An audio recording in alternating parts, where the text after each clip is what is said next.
وسلم علیک یا حبیب اللہ صلی اللہ علیک یا رسول اللہ وسلم علیک یا حبیب اللہ ہے نظر میں جمال حبیب خدا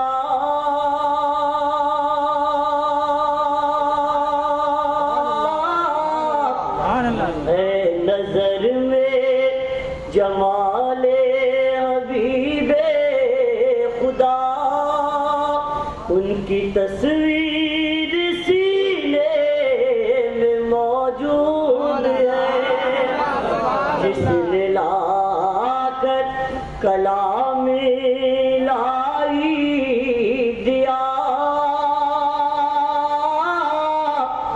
وہ محمد مدینے میں موجود ہے جس نے لا کر کلام لائی دیا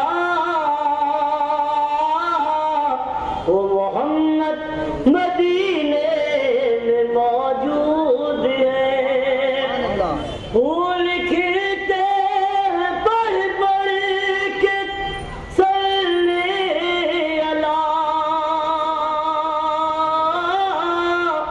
جھوم کر کے رہی ہے یہ باد صبا ایسی خوشبو چمن کے گلوں میں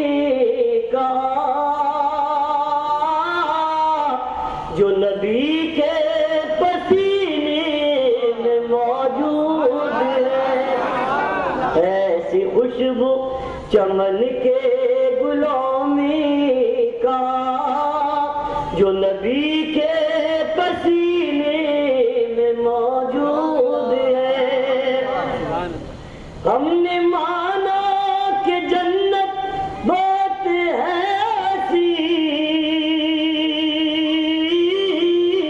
چھوڑ کر ہم مدینہ نہ جائے کہیں یوں تو جنت میں سب ہے مدینہ نہیں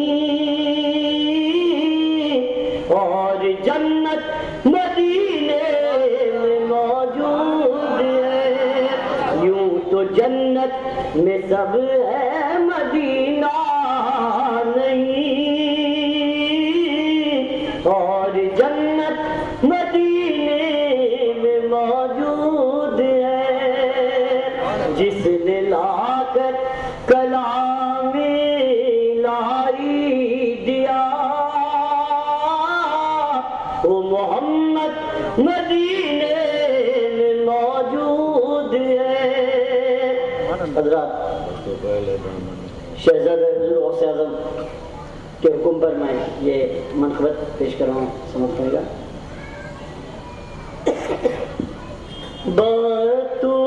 بطوفیل دامن مرتضیٰ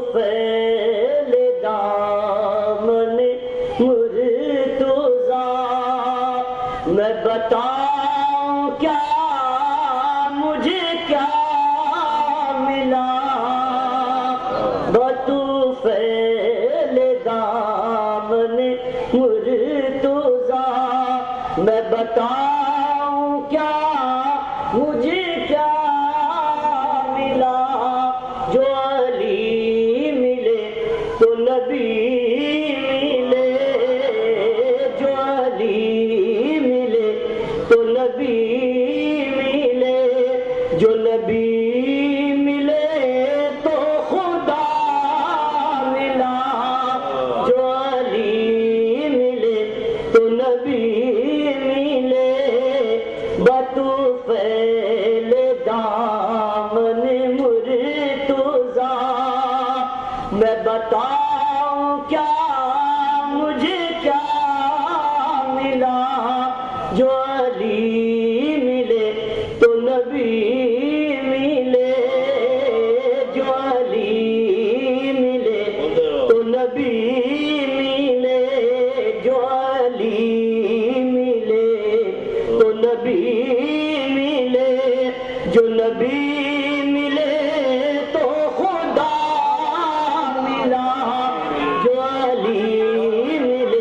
تو نبی ملے، جو علی ملے تو نبی ملے، جو نبی ملے تو خدا ملا، جو علی ملے تو نبی ملے، جو علی ملے تو نبی ملے، جو نبی ملے تو خدا ملا، بطفیل دامن مرتضیٰ، تیرے نقش پاس قدم قدم، جو مقام صبر و رضا ملا، تیرے نقش پاس قدم قدم، جو مقام صبر و رضا ملا، کہیں خاک اہل جنوں ملی، کہیں خاک اہل جنوں ملی، کہیں خون اہل وفا ملا، بطفیل دامن مرتضیٰ، تو کریم ابن کریم ہے، تیرا فیض فیض عظیم ہے، تو کریم ابن کریم ہے، تیرا فیض فیض عظیم ہے، تیرے در سے جو بھی ملا مجھے، میرے حوصلے سے سوا ملا، تیرے در سے جو بھی ملا مجھے، میرے حوصلے سے سوا ملا، جو علی ملے تو نبی ملے، جو نبی ملے تو خدا ملا، وہی تیرا کامل باوفا، وہی رات دن تیرا تذکرہ، وہی تیرا کامل باوفا، وہی رات دن تیرا تذکرہ، تیری یاد ہی میں زندگی، تیری یاد ہی میں زندگی، تیری یاد ہی میں مزہ ملا، تیری یاد ہی میں زندگی، تیری یاد ہی میں مزہ ملا، بطفیل دامن مرتضیٰ،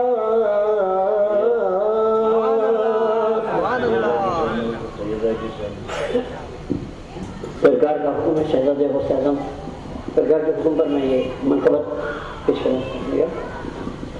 واری سے قال مطلوب جلولا،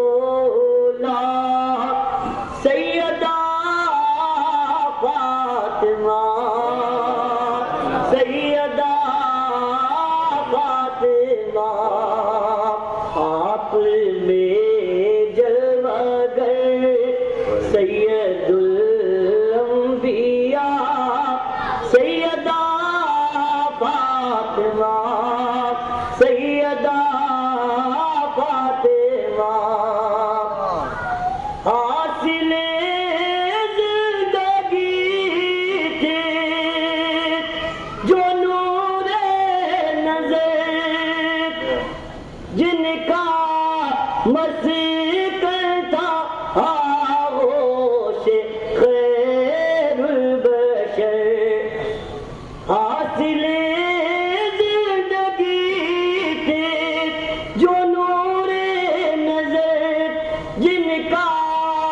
مسک تھا آغوش خیر البشر، ان سے زندہ کیا تم نے نام وفا، سیدہ فاطمہ سیدہ فاطمہ، آنکھ والوں پہ سب حقائق کھلے،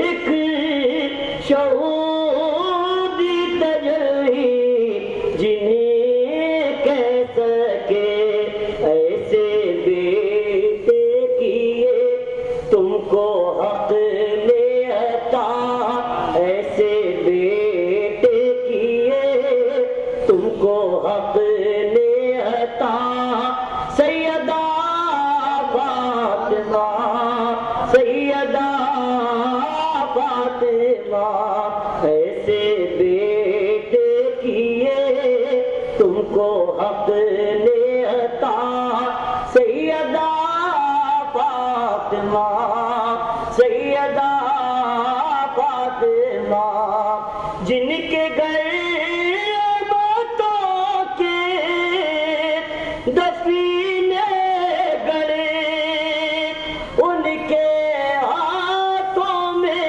چکی سے گھٹے پڑے، جن کے گھر متوں کے دفینے گڑے، ان کے ہاتھوں میں چکی سے گھٹے پڑے، یہ شرف کس نے پایا تمہارے سوا، سیدہ فاطمہ سیدہ فاطمہ، یہ شرف کس نے پایا تمہارے سوا، سیدہ فاطمہ سیدہ فاطمہ، سرور انبیاء کی لقطے جگر، سو درود آپ پر سو سلام آپ پر، آپ سے معتبر لفظ آل ابا، سیدہ فاطمہ سیدہ فاطمہ،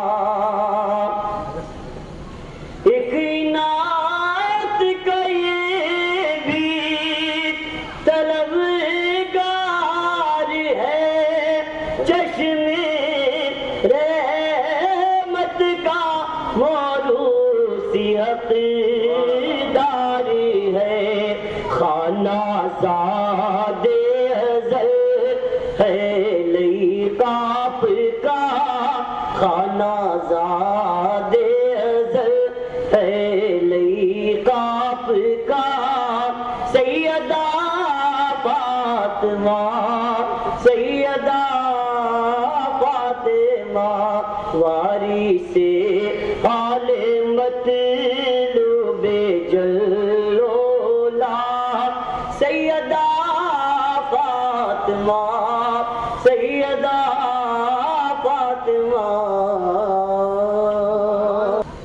اللهم صل على سيدنا محمد معدن الجود والكرم، منبع العلم والحلم والحكم، وعلى وارث آله ومظہر کماله، مرشدی سیدی وسیلتی محی الدین الغوث العظم، واسع اللطف وبحر الامم، وبارک وسلم بفضل سبحان ربک رب العزت عما یصفون، وسلام علی المرسلین، والحمد للہ رب العالمین۔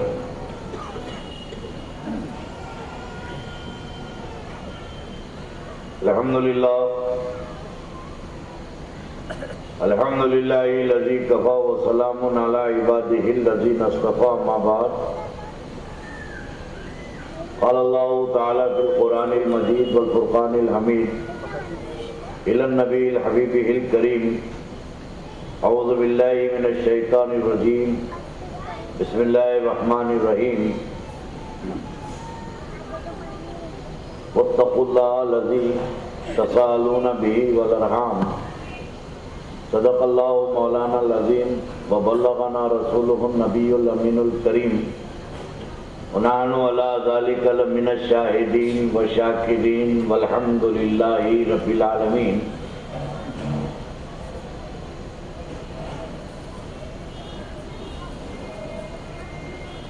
یا رسول اللہ لب پہ جس دم میرے نام شہ بتا آیا، لب پہ جس دم میرے نام شہ بتا آیا، عمر رفتہ پلٹ آئی کہ مسیحا آیا، عمر رفتہ پلٹ آئی کہ مسیحا آیا. اور جس قدر وادی غربت میں چبھے تھے کانٹے، جس قدر وادی غربت میں چبھے تھے کانٹے، پھول سب ہو گئے جب مدینہ آیا، پھول سب ہو گئے جب مدینہ آیا. سایہ قد کو، ہمارے نبی کا سایہ نہیں تھا، حضور کا سایہ قد کو جو قدرت نے اٹھا رکھا تھا، سایہ قد کو جو قدرت نے اٹھا رکھا تھا، کام امت کے وہی حشر میں سایہ آیا، کام امت کے وہی حشر میں سایہ آیا. صرف حب نبوی حشر میں کام آئی جلیل، صرف حب نبوی حشر میں کام آئی جلیل. طاعتیں آئی نہ زہد آیا نہ تقوی آیا، طاعتیں آئی نہ زہد آیا نہ تقوی آیا. بارگاہ رسالت وعال رسالت میں ایک بار درود شریف کا نذرانہ پیش فرما دیں. اللہم صلی علی سیدنا محمد وعلی آل محمد وبارک وسلم صلاۃ و سلام علیک یا رسول اللہ. برادران ملت و حاضرین جلسہ، یہ جلسے کے منتظمین بڑے اخلاص کے ساتھ جلسہ کیے، اور یہ بستی ہزاروں مسلمانوں پر آباد ہے. اگر 1% بھی آ جاتے تو کہاں سے کہاں تک مجمع ہو جاتا. میرے دوستو، کوئی آتا نہیں ہے. کچھ لوگ غلط فہمی میں مبتلا ہے کہ ہم جاتے نہیں ہیں، اللہ انہیں بھیجتا ہی نہیں ہے. جسے وہ بھیجے. یہ نبی کا اور آل نبی کا جو معاملہ ہے وہ عجیب معاملہ ہے. پڑوس میں رہ کے نہیں آتا، فارس سے چلے آتے. پڑوس میں رہ کے نہیں آتا، روم سے چلے آتے. پڑوس میں رہ کے نہیں آتا، افریقہ سے حبش سے چلے آتے. پڑوس میں رہ کے ابو جہل ابو لہب نہیں آیا، اب بلال حبشی چلے آئے، سہیب رومی چلے آئے، سلمان فارسی چلے آئے. جب وہ چاہتا ہے تو دور سے آ جاتے ہیں، نہیں چاہتا ہے تو بازو سے نہیں آتا. تو اگر اسلامی تاریخ کا تو مطالعہ کریں کہ نبی اور آل نبی کی بارگاہ میں خود سے آتے نہیں ہیں، جسے وہ چاہتا ہے بلا لیتے ہیں. نعرہ تکبیر، نعرہ رسالت، نعرہ حضور غوث اعظم. اور میں تو اولاد غوث اعظم ہوں، تو میں غوث اعظم کی بات بتا دوں. بغداد کی سرزمین ہے. سرکار پیران پیر جمعے کی نماز پڑھنے جامع مسجد جا رہے ہیں، اور غوث اعظم راستے سے گزر رہے ہیں. اب عجیب معاملہ ہے کہ لوگ غوث پاک کو دیکھ رہے ہیں اور بازو سے ہٹ کے چلے جا رہے ہیں. نہ بڑے پیر کو کوئی سلام کرتا، نہ غوث اعظم سے کوئی مصافحہ کرتا. یا تو یہ عالم رہتا ہے کہ بڑے پیر گزرے تو کوئی قدم بوس ہو رہا ہے، کوئی جبہ چوم رہا ہے، کوئی ہاتھ چوم رہا ہے، دیوانہ وار مجمع غوث اعظم پہ ٹوٹ پڑتا ہے۔ لیکن اس دن حضرت شیخ علی ہیتی رحمۃ اللہ علیہ جو غوث اعظم کے خلیفہ ہیں، قطب عراق ہیں، غوث اعظم کے ساتھ ساتھ چل رہے تھے بازو بازو، اور دل میں ان کے خیال گزرا کہ آج کیا بات ہے کہ میرے پیر کو نہ لوگ دیکھتے ہیں، نہ سلام کرتے ہیں، نہ مصافحہ کرتے ہیں، کیا یہ اندھے ہو گئے؟ غوث اعظم جا رہے ہیں اور ان کو دکھ نہیں رہا ہے؟ یہ دل میں خیال آیا اور بازو بازو چل رہے تھے، اچانک پورا مجمع غوث اعظم پہ ٹوٹ پڑا، پوری سڑکیں بلاک ہو گئی۔ اب کوئی غوث پاک کا ہاتھ چوم رہا، کوئی پاؤں چوم رہا، کوئی جبہ چوم رہا ہے، بس ایک تماشے ہو رہے ہیں۔ اب بڑی مشکل سے غوث اعظم راستہ طے کرتے کرتے جامع مسجد کی سیڑھیوں پہ پہنچے، اور پہنچ کر دیکھا کہ سرکار کے جو غلام تھے مرید شیخ علی ہیتی وہ نظر نہیں آ رہے ہیں۔ بڑے پیر نے پکارا کہ شیخ علی کہاں ہیں، شیخ علی کہاں ہیں؟ تو بہت دور سے انہوں نے جواب دیا، سرکار میں یہاں ہوں۔ تو فرمایا آ جاؤ آ جاؤ۔ تو مجمع ہٹا، وہ قریب آئے، بولے کہاں رہ گیا تھا؟ تو بولے سرکار دھکے میں اتنے دھکے لگے، میں آپ کے ساتھ تھا، کہاں سے کہاں پہنچ گیا۔ تو فرمایا میرے پیر نے کہ شیخ علی پہلے کی حالت اچھی نہیں تھی جو میرے ساتھ ساتھ چل رہا تھا، پہلے کی حالت ٹھیک نہیں تھی جو میرے ساتھ ساتھ چل رہا تھا، اب تو کہاں پہنچ گیا؟ تب پیران پیر نے فرمایا کہ شیخ علی سن، کوئی میرے قریب آتے نہیں ہے، بلکہ عبد القادر کے ہاتھ میں اللہ نے لوگوں کے دلوں کو دے دیا ہے، میں جب چاہوں اپنی طرف بلا لوں اور جب چاہوں اپنے سے ہٹا دوں۔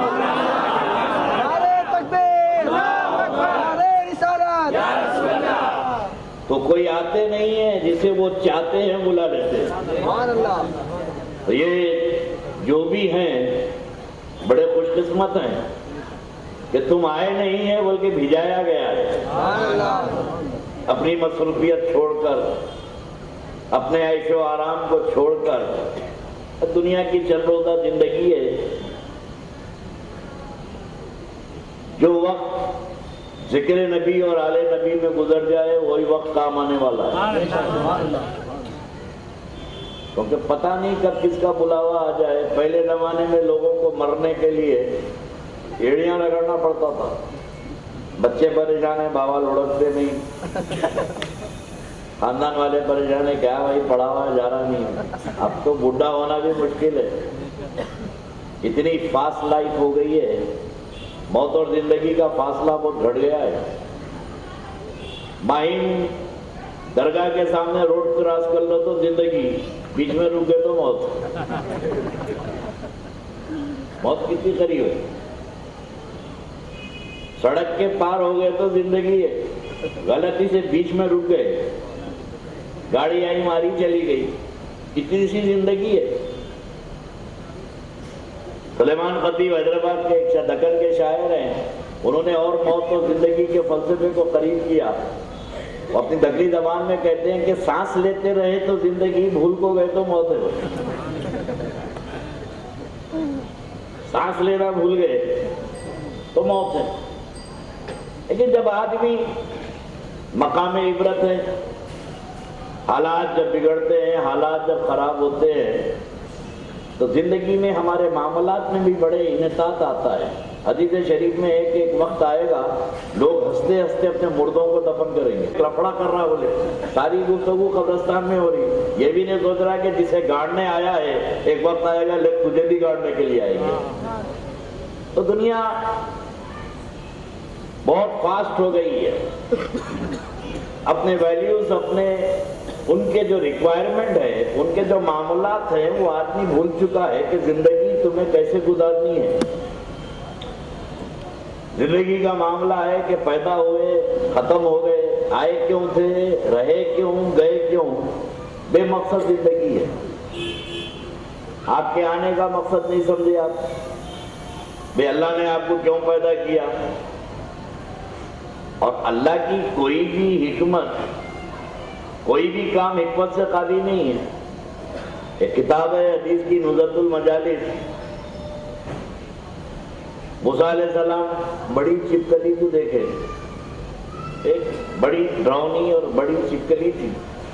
تو موسیٰ علیہ السلام سوچنے لگے انہیں کہیں کو پیدا ہوئی, اس کا کیا کام ہے. اللہ سے بات کرتے کرتے خیال آیا مجھے اللہ یہ چپکلی کیوں پیدا کرا, کیا کام ہے اس کا. تو اللہ نے فرمایا کہ موسیٰ تھوڑی دیر پہلے چپکلی بھی یہی پوچھی کہ مجھے تجھے کہیں کو پیدا کیا. کوئی بھی کام حکمت سے اللہ کے خالی نہیں ہے. آپ ہم پیدا ہوئے کوئی مقصد ہے. میرے دوستو آسان زبان میں تم کو بتا رہا ہوں, کوئی چیز تم بنائے اور وہ اس کا مقصد پورا نہیں ہوا تو کیا کرتے آپ؟ تو توڑ دیتے, ختم کر دیتے. میں کیوں توڑ دیا, کیوں ختم کر دیا؟ بولے بھائی میں جو چیز بنایا تھا وہ کام نہیں آ رہی ہے, مقصد ہی بیکار ہو گیا, ختم کر دو. اب حضرت انسان کی پیدائش کا مقصد کیا ہے؟ بیٹھے بیٹھے تو ویسے ہی پیدا ہو گئے. یہ اللہ کا کوئی راز ہے, کچھ حکمت ہے, کوئی وجہ ہے کہ اللہ نے ہم کو آپ کو پیدا کیا. ورنہ کیا پہلے اور نہیں تھے دنیا میں؟ فرشتے بھی یہی پوچھے کہ اللہ تو ان کو کیوں پیدا کر رہا. دنیا بننے سے پہلے یہ زمین پر شیطان اور جنات آباد تھے. شیاطین کی کثرت تھی, جنات پورے بھرے ہوئے تھے. انسان سے پہلے جنات رہتے تھے یہاں پر, اور جنات کا کام کیا ہے؟ رات دن لڑ لیتے رہتے تھے. انہیں اس کو مار رہا, وہ قبیلہ, یہ قبیلہ. آج کل جیسے مولویاں لڑا رہے نا, ایک گروپ دوسرا گروپ, وہ پارٹی یہ party, Congress party, B J P party, دنیا کے یہ جھگڑے جو چل رہے ہیں یہ تھوڑا سا نمونہ ہے. حضرت آدم سے پہلے ان کی بھائی گیری تھی, دادا گیری, بھائی گیری, یہ جناتوں کی تھی. ایک گروپ آتا دوسرے گروپ کو مارتا, دوسرا گروپ آتا ان کو مارتا, رات دن قتل خون غارت گیری.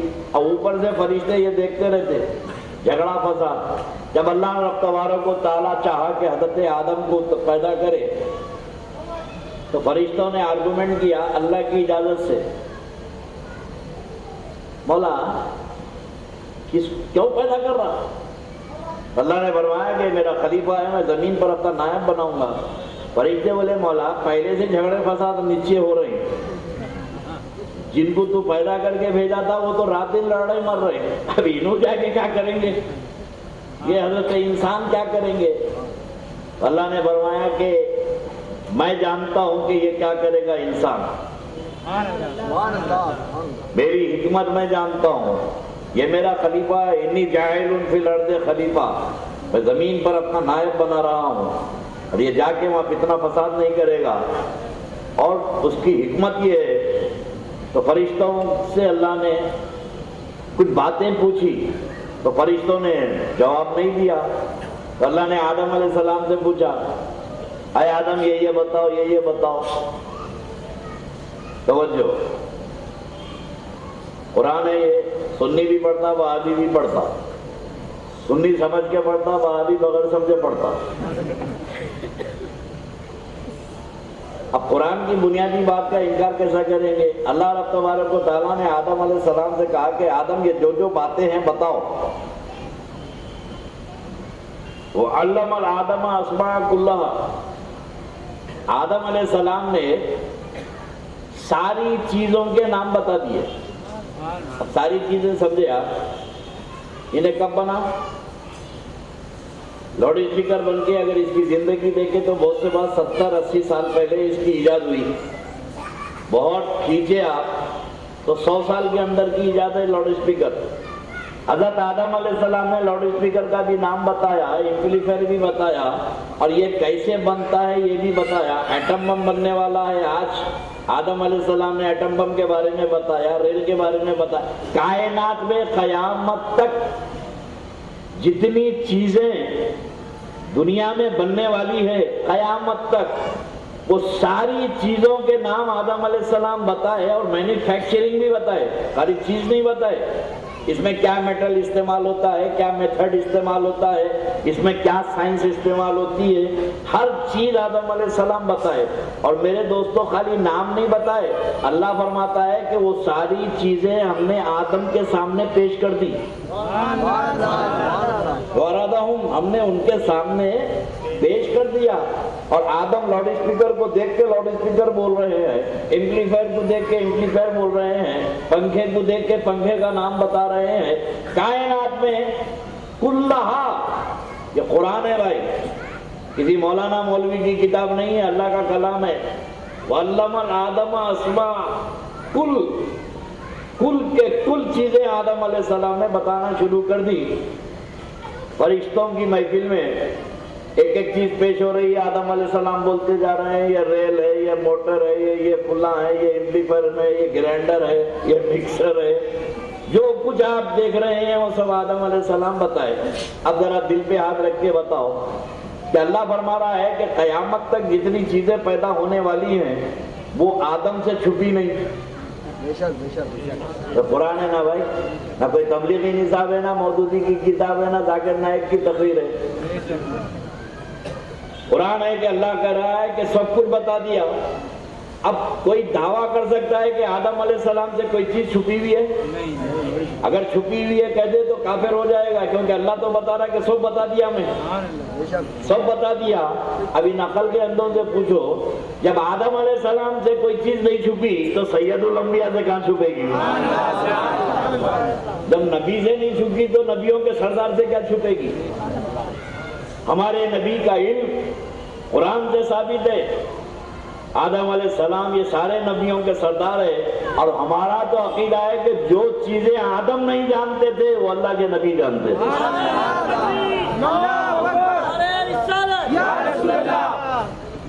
جب آدم علیہ السلام نے ساری چیزیں بتا دی تو فرشتے لاجواب ہو گئے اور کہہ رہے کہ سبحانک لا علم لنا الا ما علمتنا انک انت العلیم الحکیم۔ مولا تیری حکمت تو ہی جانتا ہے، ہم تو نہیں سمجھ سکے کہ تو آدم کو کیوں پیدا کرنا چاہتا ہے۔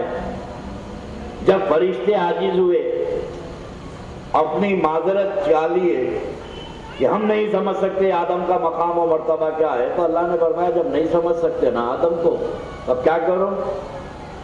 اسجدوا لآدم، آدم کو سجدہ کرو۔ فسجدوا الا ابلیس ابا واستکبر وکان من الکافرین۔ یہ قرآن پڑھ رہا ہوں، آدم کو سجدہ کرو۔ اب آدم علیہ السلام کو سجدے کا حکم ہوا تو فرشتے سجدے میں گر گئے۔ فرشتے، اب اللہ نے کتنے سجدوں کی بات کی تھی آدم کو؟ ایک۔ توجہ، آپ نماز میں جو پہلا سجدہ کرتے ہیں وہ فرشتوں کی سنت ہے، اللہ کا حکم ہے، وہ ایک سجدہ فرض ہے۔ ہر رکعت میں 2 سجدے کرتے ہیں نا، پہلا سجدہ دوسرا سجدہ۔ اب اللہ تو ایک سجدہ بولا تھا تو فرشتے ایک ہی سجدہ کرنا تھا۔ فرشتے پہلا سجدہ کرے آدم علیہ السلام کو، سجدے میں سے سر اٹھائے تو استاد کھڑے ہوئے تھے اور اللہ سے بات چیت کر رہے تھے، کیوں اور کب۔ اللہ نے پوچھا آدم، اے ابلیس، آدم کو سجدہ کیوں نہیں کیا؟ کیوں؟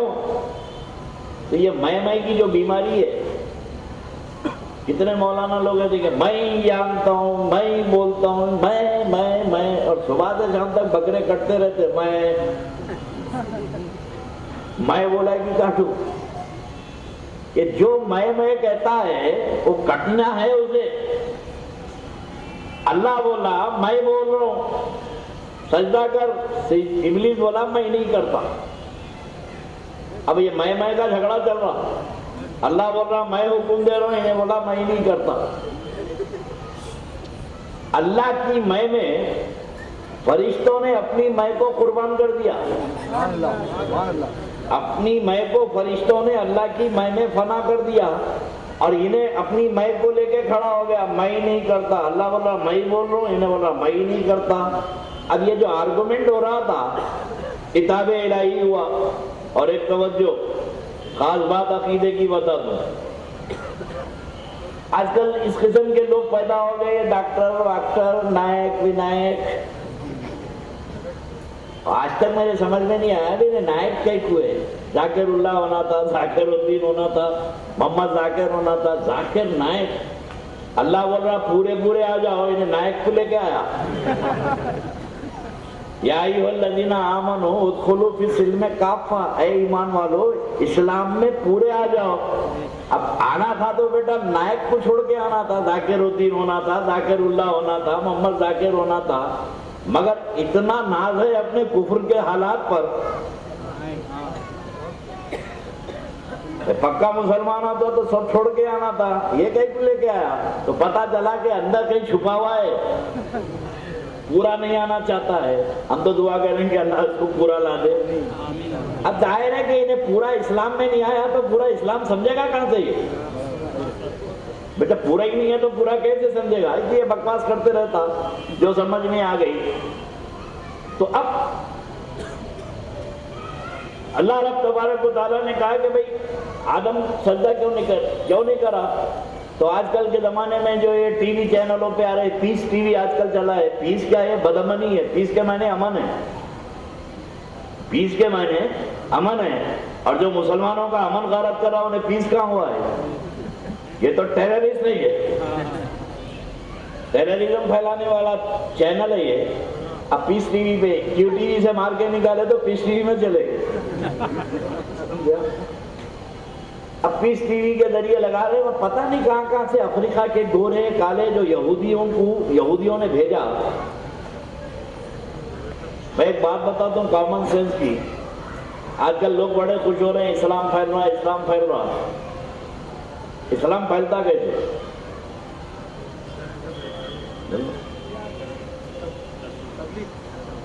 تبلیغ سے۔ تبلیغ کرنے والے کون ہیں؟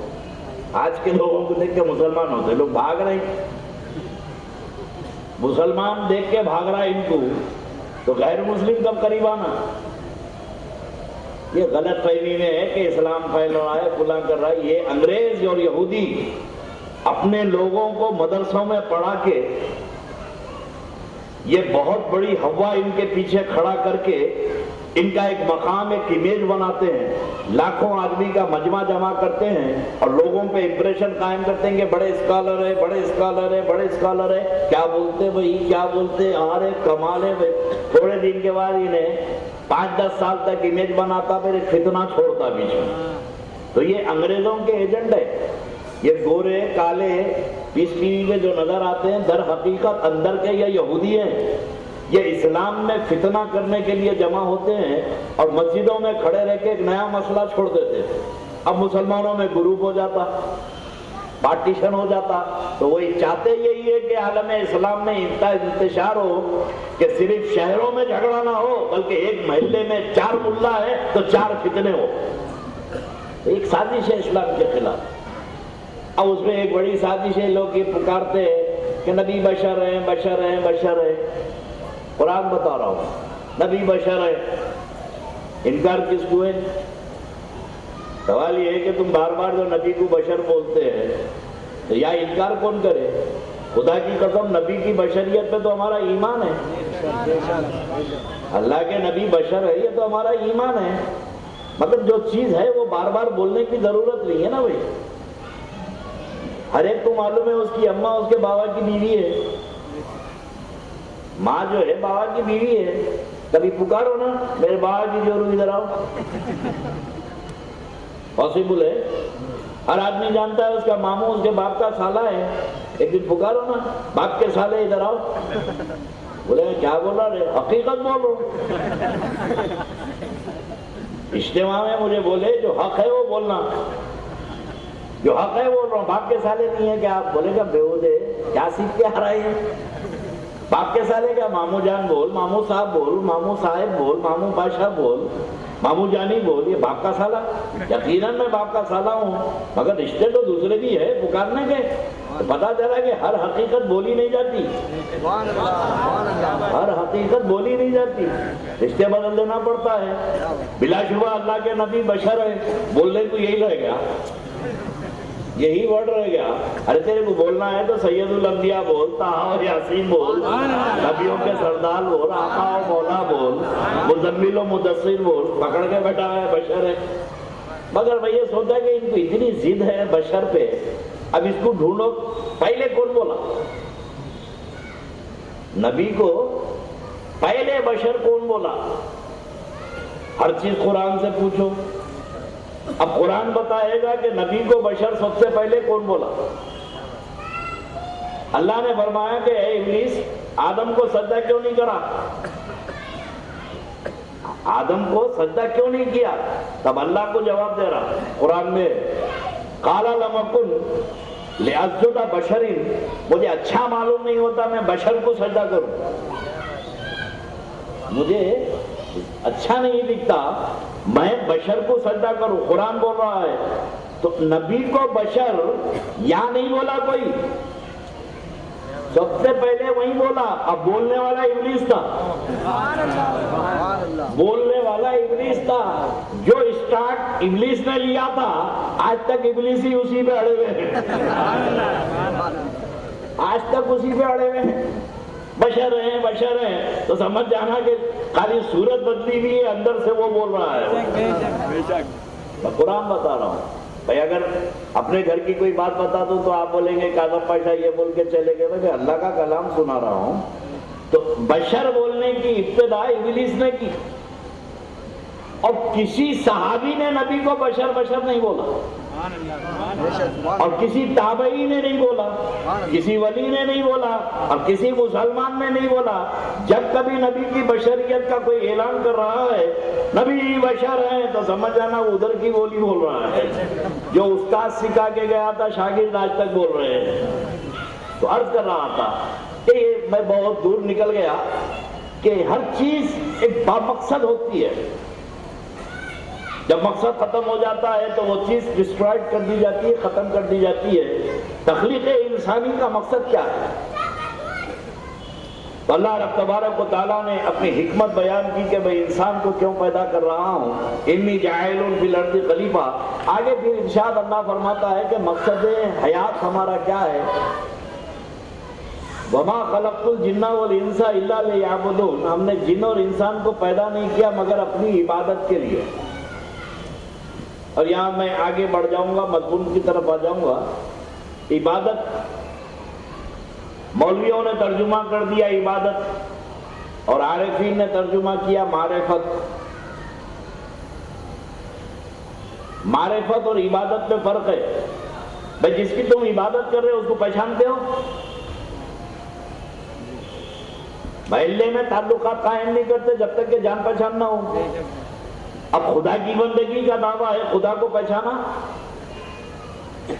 اللہ کی معرفت ہوئی، کبھی اللہ سے ملے؟ کہاں ملنا حضرت اللہ سے؟ ارے وہ خود قرآن میں کہہ رہا ہے کہ تیری شہرت کے قریب ہوں، اللہ خود پتہ بتا رہا ہے کہ میں اتنے قریب ہوں۔ ملا؟ اللہ کے نبی فرماتے کہ من عرف نفسہ فقد عرف ربہ، جو اپنے کو پہچانا انہیں رب کو پہچانا، جو اپنے کو پہچانا اس نے رب کو پہچانا۔ اب اندر نہیں ملے اللہ سے۔ کسی عاشق نے کہا کہ پایا نہ حق کو بندہ کہلایا تو کیا ہوا، پایا نہ حق کو بندہ کہلایا تو کیا ہوا، اندھے کی طرح رو کے پکارا تو کیا ہوا، اپنے مقام میں رکھ کے یار سے نہیں ملا، اب کعبے کو جا کے حاجی کہلایا تو کیا ہوا۔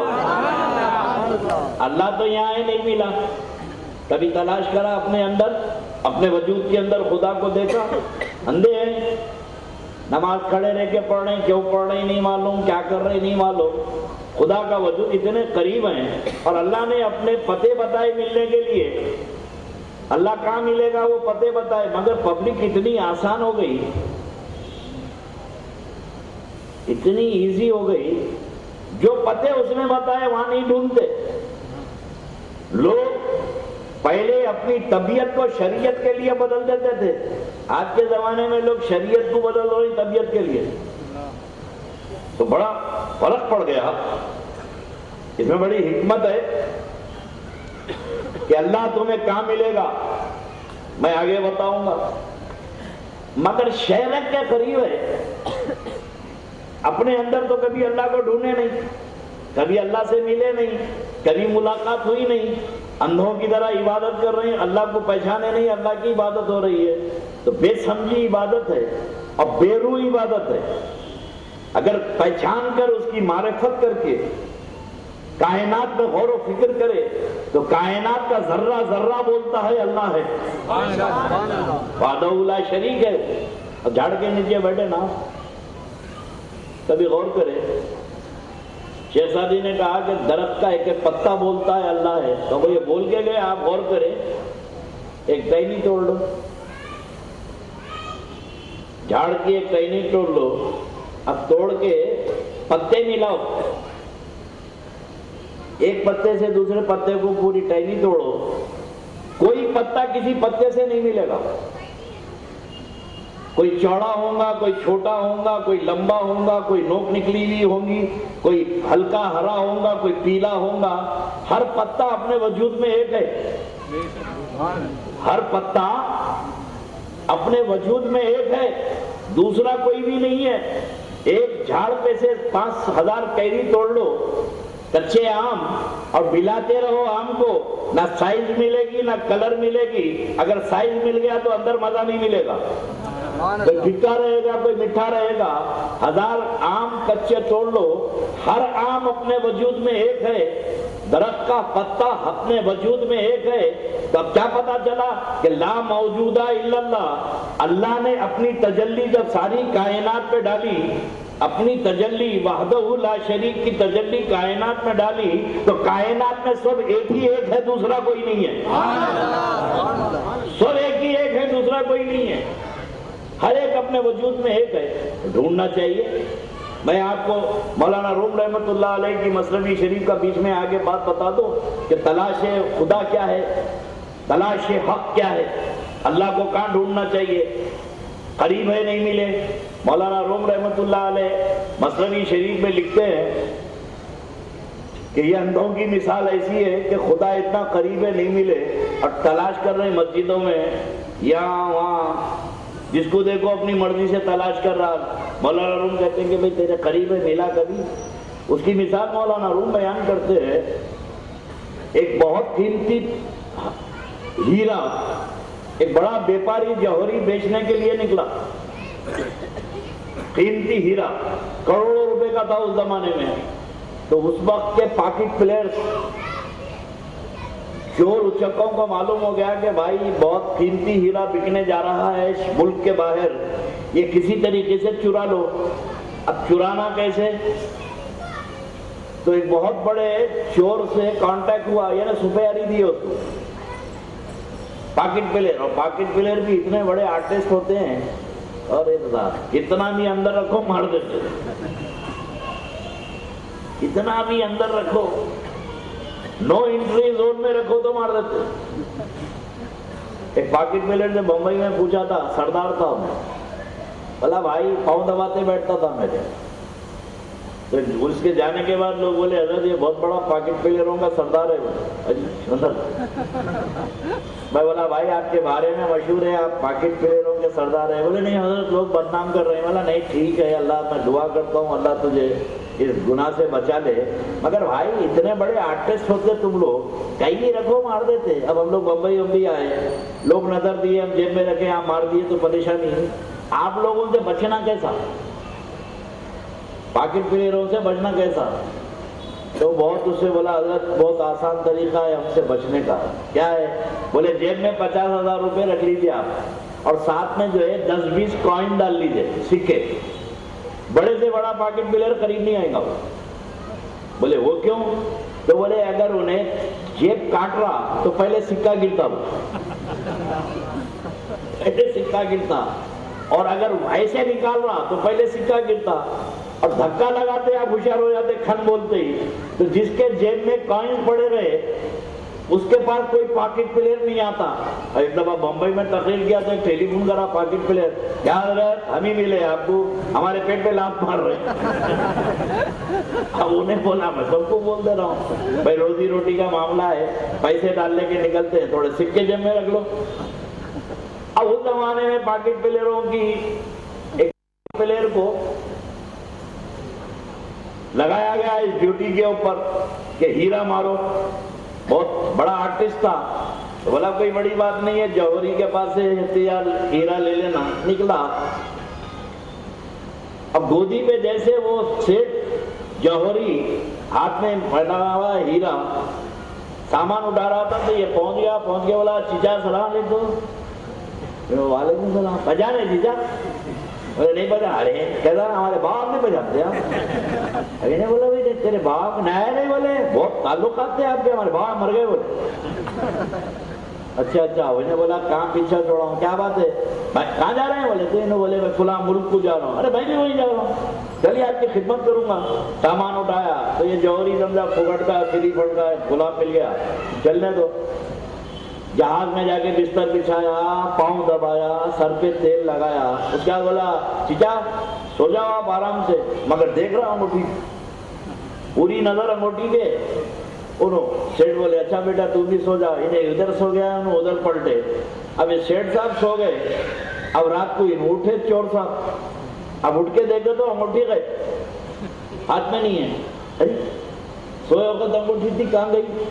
سیٹ کے جیب میں ہاتھ ڈالا، کرتے میں دیکھا، بستر میں دیکھا، رات بھر دیکھتا رہا، صبح ہو گئی اٹھ گیا، سو گیا جا کے، نہیں ملی انگوٹھی۔ صبح جب اٹھائے دن میں سے دیکھا تو سیٹ کے ہاتھ میں ہوا انگوٹھی۔ پوری رات ڈھونڈا نہیں ملا، دوسری رات پھر شروع کرا، 15 رات پانی کے جہاز میں ڈیلی پورا جہاز ڈھونڈ ڈالا، اور سیٹ صاحب کے نو انٹری جگہ پہ بھی ہاتھ ڈال کے ڈھونڈ لیا، مگر وہ ہیرا ملا ہی نہیں۔ 15 دن کے بعد جب ملک کو دوسرے شہر میں پہنچے تو آ کے بولا استاد کہاں کے چچا کہاں کے بھتیجے؟ ارے میں تو چوروں کا امام ہوں، یہ تمہارے ہیرے کے چکر میں آیا تھا۔ آخر استاد رکھتے کہاں تھے؟ رات کو سوتے وقت ہیرا تھا، صبح اٹھے تو گئے۔ تو استاد پوچھے جوہری صاحب کہاں ڈھونڈے بیٹا تم؟ ارے کہاں ڈھونڈے کیا، اندر ہاتھ ڈال کے دیکھ لیا، بولے کوئی جگہ باقی نہیں ہے، کہاں رکھتے تھے؟ بولے کبھی اپنے جیب میں ڈھونڈا، کبھی اپنی پاکٹ میں ڈھونڈا؟ بولے میری پاکٹ میں؟ بولے روز سوتے وقت یہ ہیرا میں تیرے پاکٹ میں رکھ کے سو جاتا تھا، ہیرا تو تیرے قریب تھا اور تو پورے جہاز میں ڈھونڈتا رہا۔ تو بولے مولانا روم نے کہا کہ اللہ تیری شہرت کے قریب ہے، تو نے اللہ کو کبھی یہاں نہیں ڈھونڈا اور اللہ کو کہاں کہاں ڈھونڈ رہا ہے۔ اس لیے جو لوگ اپنے وجود میں اللہ رب تبارک و تعالیٰ کو تلاش کر لیتے ہیں، یہ بندگی کا حق ادا کرتے ہیں۔ تو جو بندے اور رب کا رشتہ ہے، وہ رشتے میں سب سے بڑا رشتہ یہ ہے، جیسے میں نے قرآن کی آیت کریمہ پڑھی کہ وَاتَّقُوا اللَّهَ الَّذِي تَسَاءَلُونَ بِهِ وَالْأَرْحَامَ، اللہ سے ڈرو، اللہ کا تقوی اختیار کرو۔ آج کل تو بہت تقوی کی باتیں ہو رہی، ایسے لوگ اللہ سے ڈرا رہے ہیں جو خود نہیں ڈرتے۔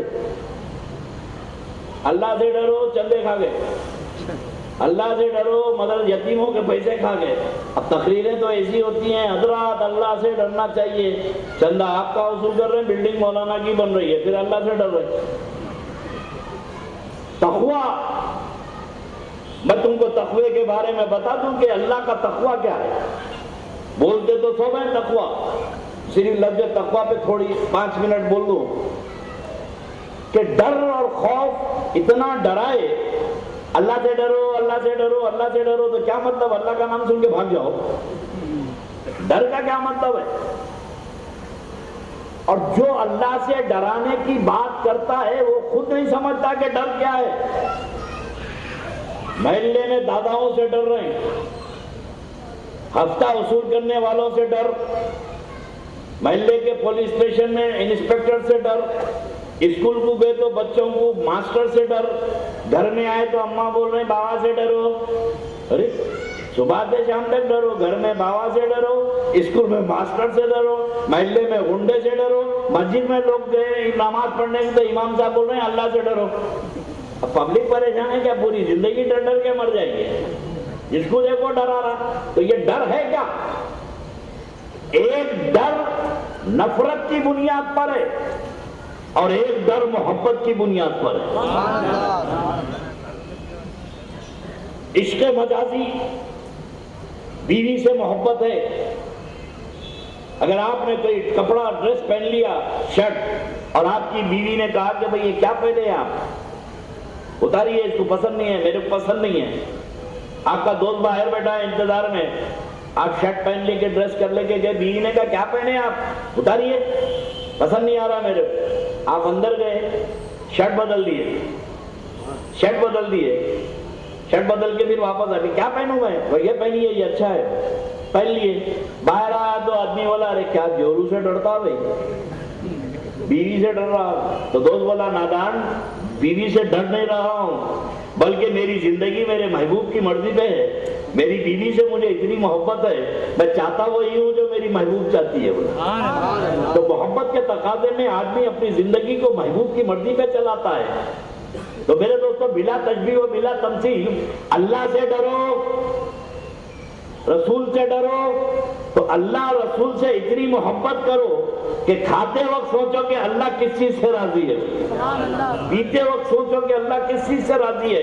تو ایک بندے مومن کا جو رشتہ اللہ سے ہوتا ہے کہ ہر وقت یہ سوچتا ہے کہ بھئی اگر یہ کروں تو کہیں میرا رب مجھ سے ناراض تو نہ ہو جائے، اگر یہ کام کروں تو کہیں اللہ مجھ سے ناراض تو نہ ہو جائے۔ تو یہ جب اللہ کی محبت ہمارے دلوں میں پیدا ہو جائے گی، جس قدر تم خدا کی محبت اپنے دل میں ڈالو گے، اس قدر محبت کرو گے تو ہر پل اللہ کی مرضی تلاش کرو گے۔ یہ ہے ڈر۔ ڈر کا مطلب ہے کہ سن کے نام بھاگو مت، بلکہ اللہ کی محبت کے کچھ تقاضے ہوتے ہیں، کچھ ریکوائرمنٹ ہوتے ہیں۔ جب یہ بندگی کا رشتہ اللہ کا تمہارا پورا ہو جائے کہ بندے اور رشتے کے، تو اللہ کیا فرماتا ہے کہ اللہ سے ڈرو کہ اللہ کے پاس رشتوں کے بارے میں سوال کیے جاؤ گے۔ رشتے میرے دوستو، ایک رشتہ بندے کا اللہ سے ہے، اس کو تمہیں مکمل کرنا ہے، اور ایک رشتہ امتی کا نبی سے ہے، اور ایک رشتہ امتی کا آل نبی سے ہے۔ تو آج میں 3 رشتوں کی بات کروں گا۔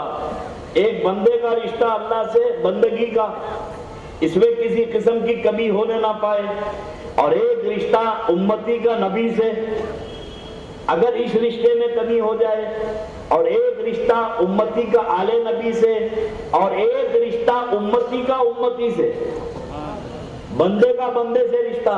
حقوق العباد ہیں، زندگی بھر نماز پڑھتے رہے، چلے بھی چلے کرے، گھٹے بھی ڈال لیے، صبح سے شام تک 5 وقت کی نماز پڑھ رہے ہیں پابندی سے، اماں ناراض ہے، ماں ناراض ہے، ماں کا خدمت گزار نہیں ہے، باوا کا خدمت گزار نہیں ہے، مگر بڑی عبادت گزار ہے، تو کیا یہ عبادت اس کی کام آ جائے گی؟ محشر میں بخشا جائے گا نمازوں کی بنیاد پر؟ خدا کی قسم، سجدے کی حالت میں بھی مر جائے تو مغفرت نہیں ہے کہ جس کی ماں باپ جس سے ناراض ہے۔ تو اب بندے کا بندے پہ رشتہ یہ ہے کہ اللہ رب تبارک و تعالیٰ نے کچھ ہم پر پابندیاں لگائی کہ اللہ نے بتایا کہ کن کن کو راضی کر کے تو کہاں میری رضامندی ملے گی۔ یہ ڈائریکٹ رضامندی والا مسئلہ نہیں ہے، اللہ کو راضی کرنا ہے تو کچھ لوگوں کو راضی کر کے جانا ہے، اور سب سے پہلے گھر میں ماں باپ کو راضی کرنا ہے۔ میں تمہیں بتاؤں کہ حقوق والدین سب سے بڑا مسئلہ ہے، اور بڑے بڑے لٹکے ہوئے اس مسئلے میں، شادی ہو گئی، جورو کے چکر میں ماں باپ کو بھول گئے، ماں باپ کی خدمت گزاری نہیں کر رہے ہیں، مسجد میں نماز کو جا رہے ہیں، بڑے متقی پرہیزگار ہے، ماں نے پکار کے کہا بیٹے توجہ، نوجوان کہ بیٹے ذرا پانی پلا، اب نماز اللہ کی، بھئی نفل ہو یا فرض ہو، فرض اور نفل کا مسئلہ ایسا ہے کہ نیت پر ہے، جیسے ہی نفل نماز کی نیت کرے وہ بھی فرض ہو گئی۔ اگر نفل نماز ہے بول کے گٹکا کھائیں گے، نماز نفل ہے بول کے چائے پی لیتے رہیں گے، احکام وہی ہے، جب تک باہر تھے نفل ہے، اللہ اکبر بولتے ہی فرض ہو گئی ہو۔ اب کوئی کام آپ کر نہیں سکتے، وہی فرض کی جیسا کرنا ہے۔ اب بیٹا نفل نماز پڑھ رہا ہے اور ماں کو معلوم نہیں، ماں نے پکارا کہ بیٹا ذرا پانی پلا دے، اب نماز پڑھنے والا بیٹا کیا کرنا؟ نماز پڑھنے والا بیٹا کیا کرنا؟ اب شریعت مصطفیٰ کہتی ہے کہ نماز توڑ دے، ماں کا جواب دے، نماز توڑ دے، ماں کا جواب دے، اس لیے کہ نماز کی قضا ہو سکتی ہے، ماں کی بے ادبی کی قضا نہیں ہو سکتی ہے۔ تکبیر، نعرہ رسالت، سادہ حضور غوث اعظم۔ اب یہ تو حقوق العباد کا مسئلہ ہے، سب سے بنیادی رشتہ گھر میں تمہارے ہے ماں کو۔ اور میں تو نوجوانوں سے اکثر کہتا ہوں کہ نادانو، کس عبادت پہ تم کو تقویٰ ہو گیا، کون سے کار خیر پہ تم کو تقویٰ، اپنے کو غرور ہو گیا؟ اللہ کی قسم تمہاری عبادت لٹکی رہے گی ماں باپ کی رضا میں۔ جب مجھے بتاؤ، اب حقوق العباد میں یہ رشتے کے بارے میں بتا دو، پھر آگے بڑھ جاؤں۔ ماں کا اور بیٹے کا رشتہ ہے، باپ کا بیٹے کا اولاد کا رشتہ ہے، یہ رشتے کتنی اہمیت ہے۔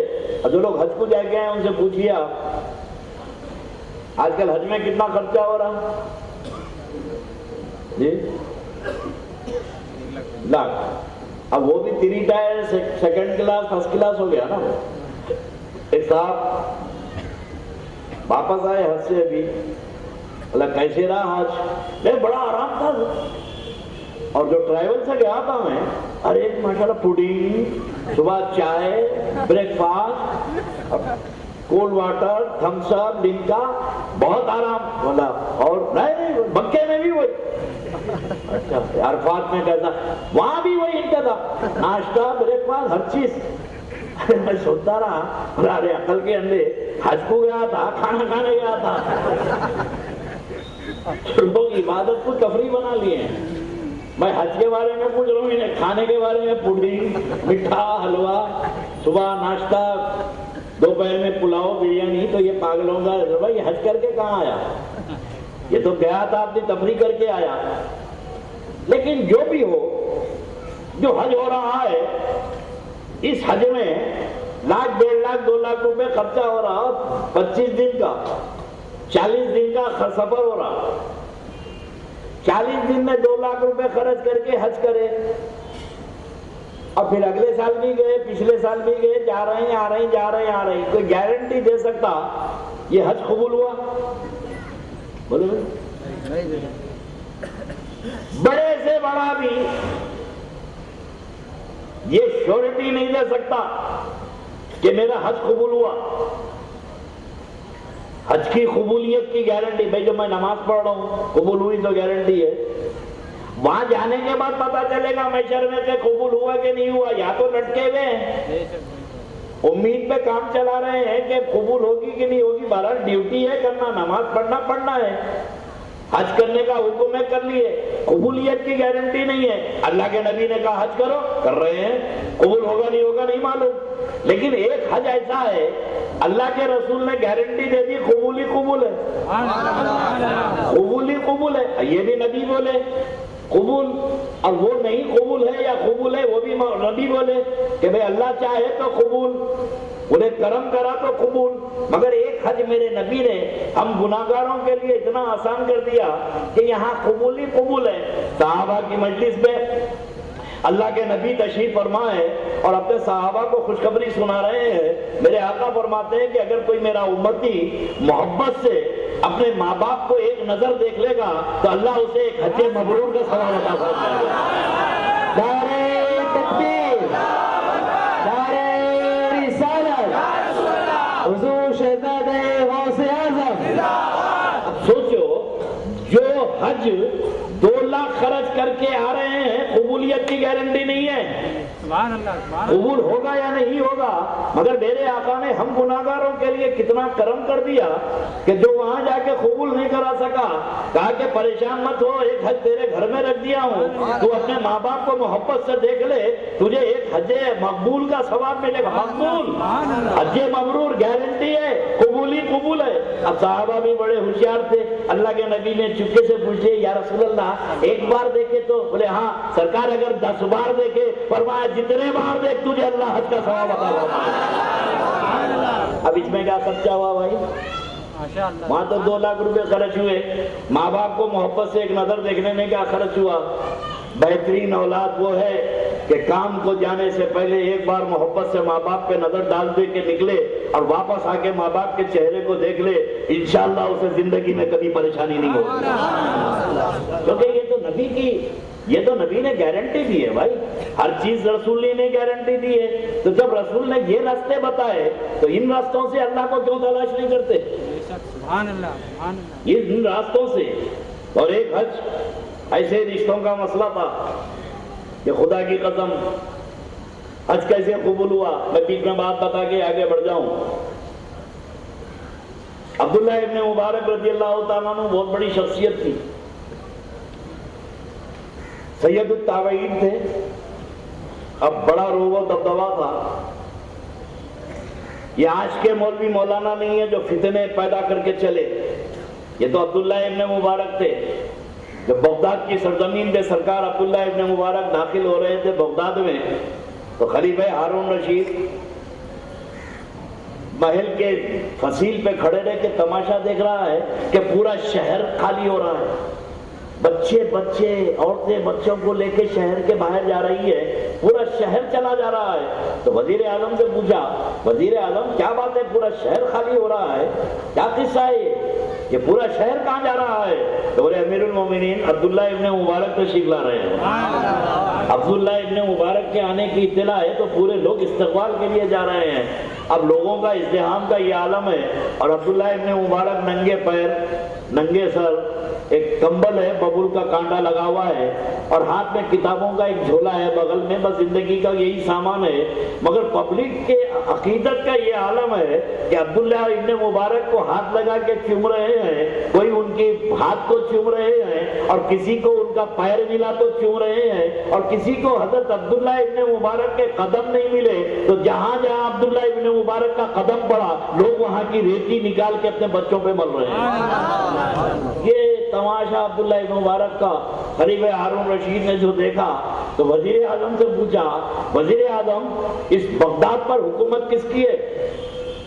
تو بولے امیر المومنین اللہ آپ کے اقبال کو سلامت رکھے، حکومت تو آپ کی ہے۔ بولے میری کئی کی حکومت ہے، میری کئی کی حکومت ہے، حکومت تو ان کی ہے۔ اگر یہ حکم دے دیں تو ایک ایک آدمی میری محل کی اینٹ لے کے چلے جائے گا، میں صرف لوگوں کے جسموں پہ حکومت کر رہا ہوں، اور یہ عبداللہ ابن مبارک لوگوں کے دلوں پہ حکومت کر رہے ہیں۔ اللہ کے ولی کی حکومت دلوں پہ ہوتی ہے۔ وہ عبداللہ ابن مبارک جو لوگوں کے دلوں پہ حکومت کرتے تھے، بڑے بڑے ائمہ ان کے شاگرد ہیں، ان کے تقوی کے، ان کے زہد و تقوی کے ایسے قائل تھے کہ چلتے پھرتے خدا کی قدرت دیکھتے تھے۔ عبداللہ ابن مبارک نہیں تھے، وہ اللہ کی نشانی تھے، عجیب شخصیت تھے۔ اب حضرت حج کا ارادہ کرے عبداللہ ابن مبارک، اب بغداد والوں کو معلوم ہو گیا کہ عبداللہ ابن مبارک حج کا ارادہ فرمائے ہیں، تو لوگوں نے کہا بھائی، اور بڑا اللہ کے ولیوں کا مسئلہ یہی ہے نا کہ ولیوں سے کوئی خالی نہیں ہے مسئلہ۔ بھائی آپ گھر میں نماز پڑھو تو بھی ہو جاتی، مسجد میں نماز پڑھنے سے ثواب کیوں زیادہ ہے؟ گھر کی نماز میں مسجد کی نماز میں یہی فرق ہے کہ مسجد کی نماز کی قبولیت کی گارنٹی ہے۔ کیوں؟ میری نماز قبول ہوگی، میرے جیسے گندے آدمی کی نماز قبول ہوگی۔ نماز پڑھتے تو باتیں یاد آ جاتی، ٹیلی فون کا بل دینا، اللہ اکبر، ہر چیز نماز میں یاد آ رہی۔ ایک صاحب کے جو ہے آفس کے کنیاں گم گئے، سیٹرڈے کو گھر کو آئے، سنیچر کو بچے کھیلتے ہوئے کنیاں لاکر کے کہاں ڈال دیے، لاکر میں پورے پیسے بھرے ہوئے ہیں، منڈے کو جو ہے تنخواہیں دینا ہے، پہلی تاریخ ہے، ڈھونڈتے رہے کنیاں نہیں ملے۔ اب ہفتے کو ڈھونڈے، سنیچر کو، اتوار کو ڈھونڈے، اب جیسے جیسے وقت قریب آ رہا سمجھ گئے کہ اب دفتر کو جاؤں گا کیسے، آفس کو لاکر کھولوں گا کیسے، تنخواہ دوں گا، وہ سب مارتے، پریشان، ادھر جا رہا ادھر جا رہا۔ آخر میں بیوی بولی ابھی سنو، محلے میں جو بزرگ ہیں نا اللہ کے ولی ہیں، ان سے جا کے بولو چابیاں گم گئے۔ ارے بولے انہوں کیا کر لیتے بزرگ، ارے جاؤ جی جا کے بولو۔ اب تنگ آگے کیا کرا، رات کو گیا، صبح گیا، دفتر کے جانے سے پہلے گھنٹہ بھر پہلے گیا، جا کے بولا حضرت میری ہماری بیوی بھیجے میں تو نہیں آ رہا تھا، وہ ہمارے چابیاں ہوں گے بولے. تو بولے اچھا باپ چابیاں جا رہا، بولو آپ کہاں ہیں دعا کرو. تو حضرت بولے بیٹا 2 رکعت نفل نماز پڑھ لے، نماز پڑھ لے تیری چابیاں مل جائیں گی. واپس آیا غصے سے، ارے کہاں بھی جاتی ہے جی تم؟ میں چابیوں کو بولا تو نماز پڑھو بول رہے ہو، چابیوں سے نماز کیا کیا تعلق ہے؟ جب دیکھو یہ لوگ نماز لگاتے ہیں، بولے میرے چابیاں گم گئے آفس جانا ہے. بیوی بولی جی انہوں بولے سوتے کو پڑھ لو نا، بولے سوتے کو ارے کیا پڑھ لو، وضو کرا، وضو کر کے نماز کو کھڑا ہوا، اللہ اکبر بول کے رکعت پڑھا، سبحانک اللہ امہ ابھی نہیں پڑھا تھا، یاد آ گیا کنیا کہاں ہے، کنیا کہاں ہے. اب اتنی جلدی نماز پڑھا، جلدی پڑھ کے بولا بیگم یاد آ گیا، کنیا یاد آ گئے. تو بولے جی نماز کی برکت دیکھو، نماز کی برکت نہیں تھی.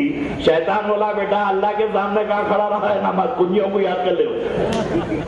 تو اب یہ نماز کی برکت کہاں ہے؟ تو شیطان تو ہر چیز نماز میں. اب تم کیا توقع کرتے ہیں کہ یہ عبادت ہماری قبول ہوگی نہیں ہوگی؟ عبداللہ ابن مبارک رضی اللہ تعالیٰ عنہ تو جب مولانا کہنا مسجد میں نماز پڑھنے کا ثواب کیوں ہے؟ یہ لوگ مبلغین جو چیختے ہیں آئیے آئیے آئیے، ان کا کیا فائدہ ہے؟ آئیے جائیے، ان کو کیا لینا دینا؟ تو کوشش کر رہے ہیں کہ بھئی مسلمانوں میں سنتیں اجاگر ہوں اور لوگ اللہ کی بارگاہ میں جھک جائیں، کیونکہ قاعدہ کلی ہے کہ جو اللہ کی بارگاہ میں جھکتا ہے اللہ سب کو اس کے سامنے جھکا دیتا ہے. جس کو بارے میں علامہ اقبال نے کہا تھا کہ وہ ایک سجدہ جسے تو گرا سمجھتا ہے 1000 سجدوں سے دیتا ہے آدمی کو نجات. تم اللہ کے سامنے جھک جاؤ، دنیا تمہارے سامنے جھک جائے گی. تم وہاں نہیں جھک رہی، ہر جگہ جھک رہی. یہ سیٹ کے بعد وہ، اس سیٹ کے بعد وہ، سہوکر کے بعد یہ در بدر کیوں جا رہی؟ کیونکہ اس در کو چھوڑ دیے اس لیے در بدر ہو گئے. عبداللہ جماعت پڑھنے کا ثواب اس لیے ہے قبولیت کی کہ جہاں 40 مسلمان ہوتے ہیں وہاں اللہ کا ایک ولی ہوتا ہے. جہاں 40 مسلمان ہوتے ہیں وہاں اللہ کا ایک ولی ہوتا ہے.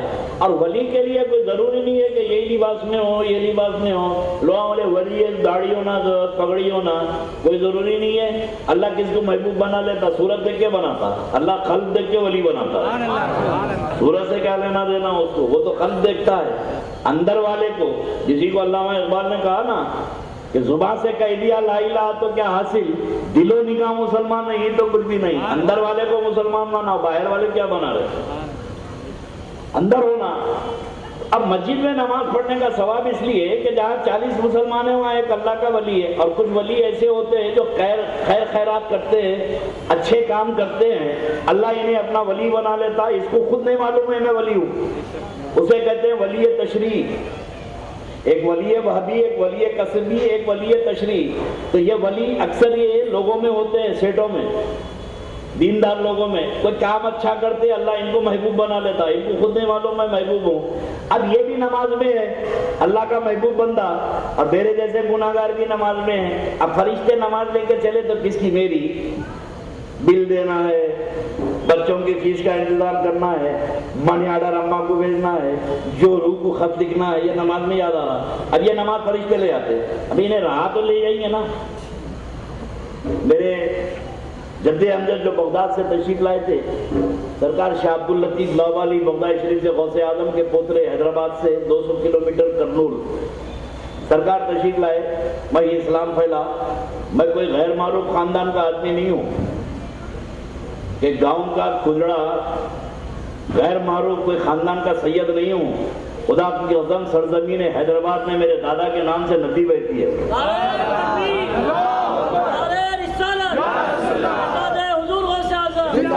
شہر حیدرآباد میں آئیے تو 20 شہر میں، قلب شہر میں جو ندی بہتی ہے اس کا نام ہے موسیٰ ندی. اور میرے جد امجد سرکار موسیٰ قادری کے نام سے ندی نہ بہتی ہے. لوگ آج ایک آدھ گنبد کو لے کے ناچ رہے ہیں. اللہ کی قسم حیدرآباد سے لے کے بغداد، بغداد سے لے کے مدینہ تک گنبدوں کا سلسلہ جاری ہے.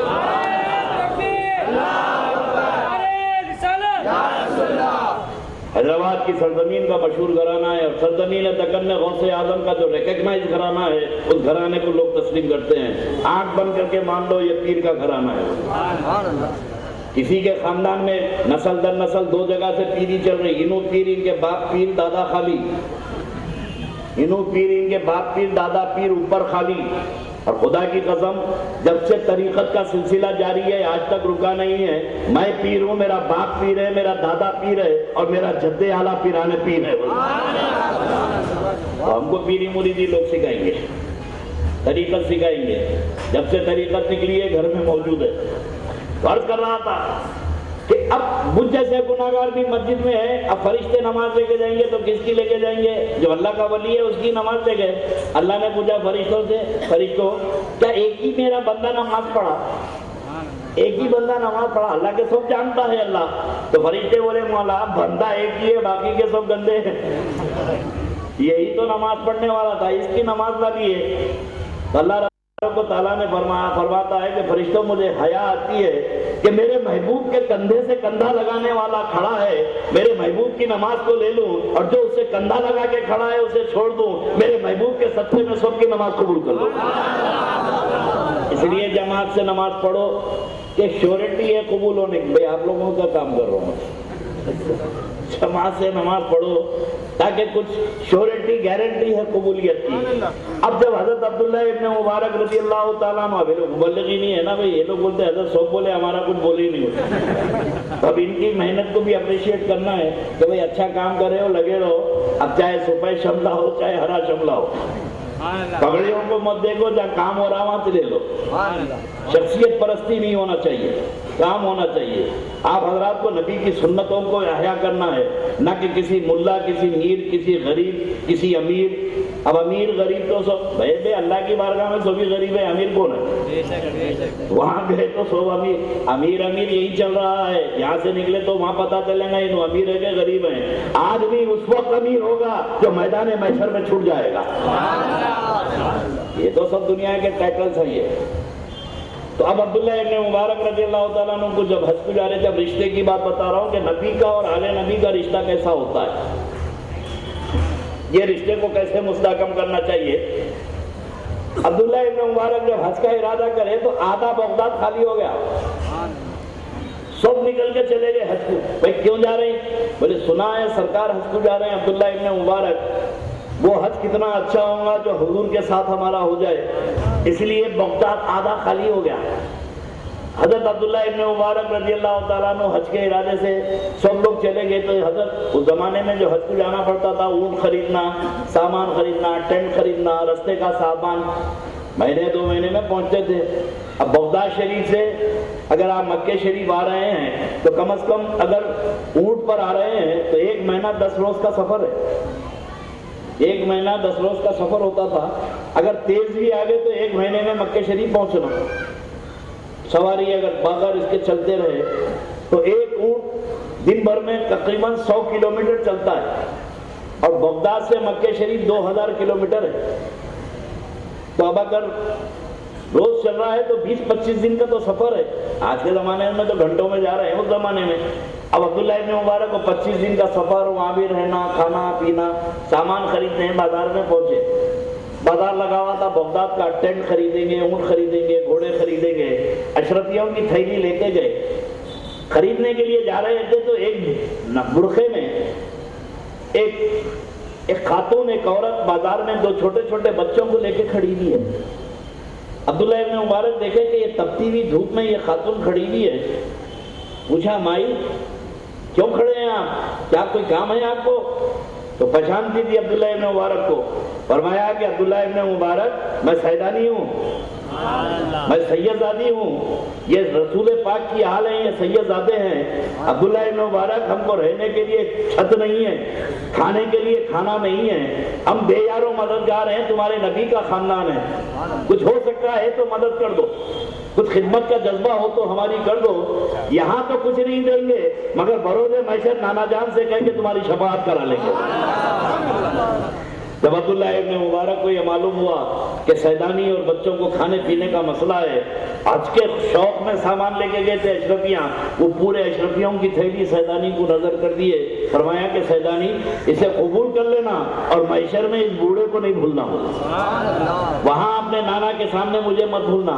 یہ اشرفیوں کی تھیلی دے دے کے سیدانی کو واپس آ گئے، گھر میں رہ گئے۔ اب حج کا شوق تھا، جذبہ لے کے گئے تھے اشرفیوں کی تھیلی، حج کو جاؤں گا، بولے زندگی باقی رہی تو پھر کبھی حج کر لوں گا، اس وقت تو میں نے سید کا گھر بسا دیا، ایک سیدانی کا گھر بسا دیا، یہی میرا حج ہو گیا۔ گھر آ گئے، حج ہو گیا، حج سے لوگ واپس آئے، حج سے لوگ واپس آئے اور حضرت سے آگے ملے، آگے حضرت عبداللہ ابن مبارک سے پوچھے سرکار آپ کب پہنچے حج سے واپس؟ سبحان اللہ، سبحان اللہ، سبحان اللہ۔ تو لوگوں نے کہا کہ بھئی کون؟ بولے نہیں آپ کب پہنچے؟ تو بولے میں تو حج کو گیا ہی نہیں۔ بولے کیا فرما رہے ہیں آپ؟ ہم تو پانچوں وقت آپ کے پیچھے نماز پڑھے، ہم تو پانچوں وقت آپ کے نیچے پر نماز پڑھے۔ ایک قافلہ آیا، دوسرا قافلہ بولا حضور عرفات میں جو آپ کا خطبہ تھا ہم تو آپ کے خطبے میں بیٹھے، کوئی کہتا کہ مینا میں تو آپ کے کیمپ کے بازو تھے، ہم روزانہ آپ کے درس میں شامل ہوتے تھے۔ عبداللہ ابن مبارک پریشان ہے کہ اللہ میں حج کو گیا نہیں اور یہ مخلوق خدا آگے کہہ رہی کہ میں حج میں تھا، مینا میں تھا، میرے پیچھے نماز پڑھے، 3 مہینے میرے ساتھ ہی رہے۔ بڑے پریشان حال، ایک آدمی بولے، 2 آدمی بولے، ہزاروں آدمی کہہ رہے ہیں کہ ہم آپ کے پیچھے نماز پڑھتے تھے اور آپ کا آواز سنتے تھے۔ بڑے پریشانی کے عالم میں آ کے جب سوئے تو جیسے ہی سوئے قسمت کا ستارہ جاگا، اللہ کے نبی علیہ الصلوۃ والسلام خواب میں تشریف لائے، فرمایا کہ مبارک کچھ پریشان ہے؟ بولے یا رسول اللہ آپ تو جانتے ہیں کہ میں حج کو گیا نہیں اور یہ آپ کی امت کہتی ہے کہ میں حج میں تھا، میں حج کرا، سرکار یہ معاملہ میرا محمد سمجھ میں نہیں آتا۔ تو بولے عبداللہ تو نے میری ایک بیٹی کی، ایک سیدانی کی خدمت اپنے حج کے پیسے سے کر دی تھی تو پروردگار عالم نے تیری یہ خدمت کو قبول فرما لیا، اللہ نے تیری یہ خدمت کو قبول فرما لیا۔ تو نے میرے گھر کی بچی میری سیدانی کی، میری بچی کی خدمت کی، فاطمہ کی اولاد کی، تو سن عبداللہ اللہ نے تیری صورت پر ایک فرشتے کو پیدا کیا، تیری صورت پہ وہ فرشتے کو پیدا کیا اور وہ فرشتہ تیری صورت پہ حج کیا، وہ فرشتہ تیری صورت پہ حج کیا۔ اب دوسری خوشخبری اللہ کے نبی سناتے ہیں کہ عبداللہ ابن مبارک سن لے، اب چاہے تو زندگی میں حج کر یا نہ کر، قیامت تک وہ فرشتہ تیری طرف سے حج کرتا رہے گا۔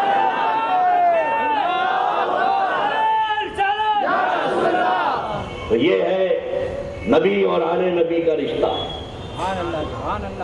تم کو رشتوں کو مستحکم کرنا ہے اور یہ رشتہ اس وقت مستحکم ہوگا جب نبی سے رشتہ مستحکم ہوگا۔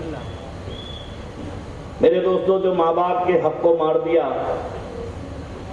پڑوسی کے حق کو مارا، بھائی بھائی کے رشتے کے غصب کرا، آج کل تو اتنی بے ایمانی ہو گئی، بھائی مرتے یتیموں کا مال کھا جاتا ہے۔ یہ تو بھول گئے لوگ کہ محشر میں ان کو حساب دینا ہے۔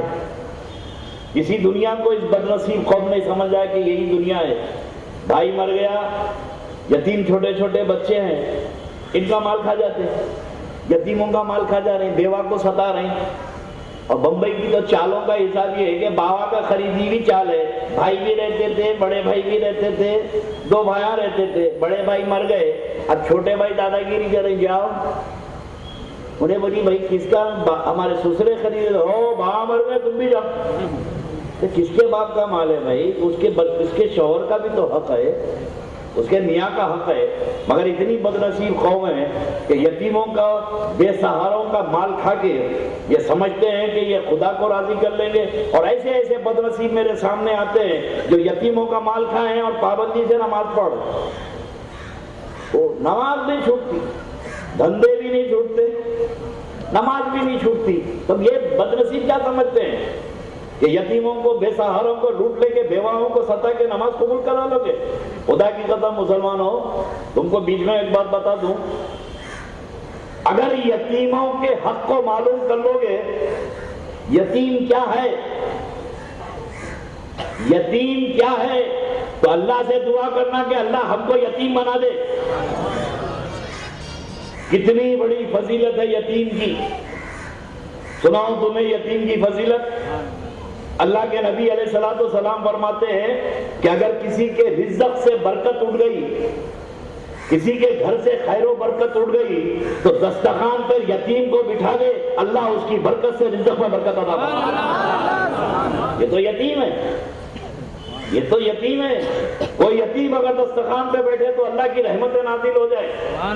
اور حدیث شریف سنو، آقا و مولا نے یتیموں کا حق جو بتایا ہے، میرے نبی فرماتے ہیں، اچھا ایک بات مجھے بتاؤ، مبلغین تو بڑے بھاگ دکھاتے ہیں نا، ایسا کرے تو جنت، ویسا کرے تو جنت، یہ محنت کرو، یہ عمل کرو، ٹھیک ہے اچھا کر رہے ہیں، لیکن کوئی عمل ایسا بتاؤ کہ پلک جھپکتے ہی گناہ معاف ہو جائے۔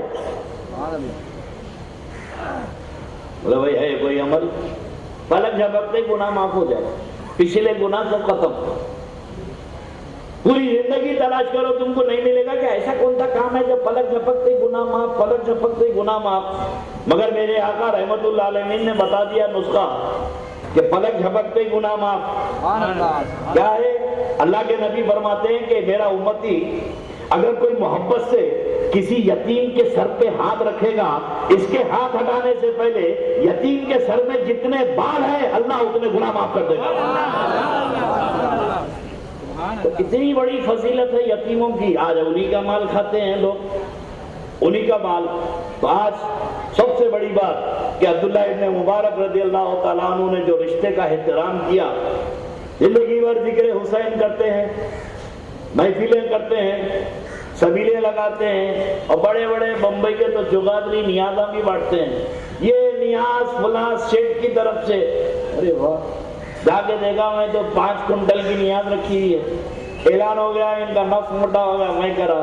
مگر میرے دوستو یہ قبول ہو رہی نہیں ہو رہی نیاز تو جانتا ہے، لیکن خدا کی قسم میرے نبی نے جو راستہ آسان بتا دیا قبولیت کا، میرے آقا فرماتے ہیں کہ یہ میرے نام پہ خرچ کرنے والوں، اگر خرچ ہی کرنا ہے تو میری آل پہ خرچ کر کے دیکھو، جب تو نے کسی سید زادے پہ خرچ کر دیا تو تجھے گارنٹی دے رہا ہوں کہ تیرا نبی اسے قبول کرے گا۔ اگر کوئی نبی کے لیے خرچ کرنے کو تیار نہیں ہے، نبی کے نام پہ، حسین کے نام پہ نیاز بانٹیں گے مگر حسین کی اولاد کو چائے نہیں پلائیں گے، غوث اعظم کی 11ویں پہ لنگر کا لنگر چلائیں گے مگر غوث اعظم کی اولاد کو پیجامہ نہیں بنائیں گے، غریب نواز کے مزار پہ ہزاروں روپے کی چادر چڑھائیں گے مگر غریب نواز کے خاندان کی کسی سیدانی کو 2 روپے کی دھونی نہیں اڑائیں گے۔ تو یہ قوم کس زبان سے محبت کا دعویٰ کرتی ہے؟ اگر واقعی کار خیر ہے، رمضان کے مہینے میں ملاؤں کو زکات دیتے ہو تو محرم کے مہینے میں آل رسول پہ خرچہ کرو۔ جس کا کلمہ پڑھتے ہو ان کا کوئی حق نہیں ہے تمہارے پاس، نبی کا حق ہے۔ تو اب یہ رشتے کو مستحکم کرنا ہے۔ اب اگر وہ رشتہ اگر ہم دیکھیں تو صحابہ کرام کی زندگی میں کیسا مستحکم رشتہ تھا نبی اور آل نبی کا، اور نبی کا امتی کا۔ درود شریف پڑھو تو میں آپ کو بتاتا ہوں۔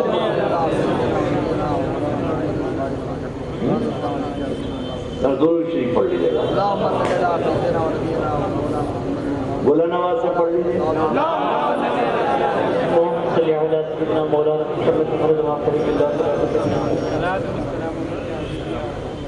اب ایک امتی کو نبی کے ساتھ کیسے رشتہ رکھنا ہے، ایک امتی کا نبی کے ساتھ کیسے رشتہ ہونا ہے، اور یہ صحابہ کی مقدس زندگی بتائی کہ بھئی ساری دنیا مل کے بھی نماز پڑھے تو صحابہ کی برابری نہیں کر سکتے نا۔ دنیا کے غوث و قطب قیامت تک کے سارے مسلمانوں کی عبادت ایک جگہ جمع کر لو، صحابہ کی ایک عمل کی برابری نہیں کر سکتے۔ اور کون سا عمل؟ اور ایک بات ذہن میں رکھ لینا، صحابی کوئی نماز پڑھ کے صحابی نہیں بنتے، کسی نماز پڑھنے والے کو روزے دار کو صحابی نہیں بولتے۔ صحابی مطلقاً نبی کے چہرے کو حالت ایمان میں دیکھنے والے کو بولتے ہیں، چہرے مصطفیٰ کی زیارت کرنے والے کو صحابی بولتے ہیں حالت ایمان میں۔ دیکھا تو ابو جہل بھی، دیکھا تو ابو لہب بھی، حالت ایمان میں دیکھنا اسی حالت میں مر جانا، وہ ہے صحابی۔ نماز فرض ہوئی کون سے ہجری میں؟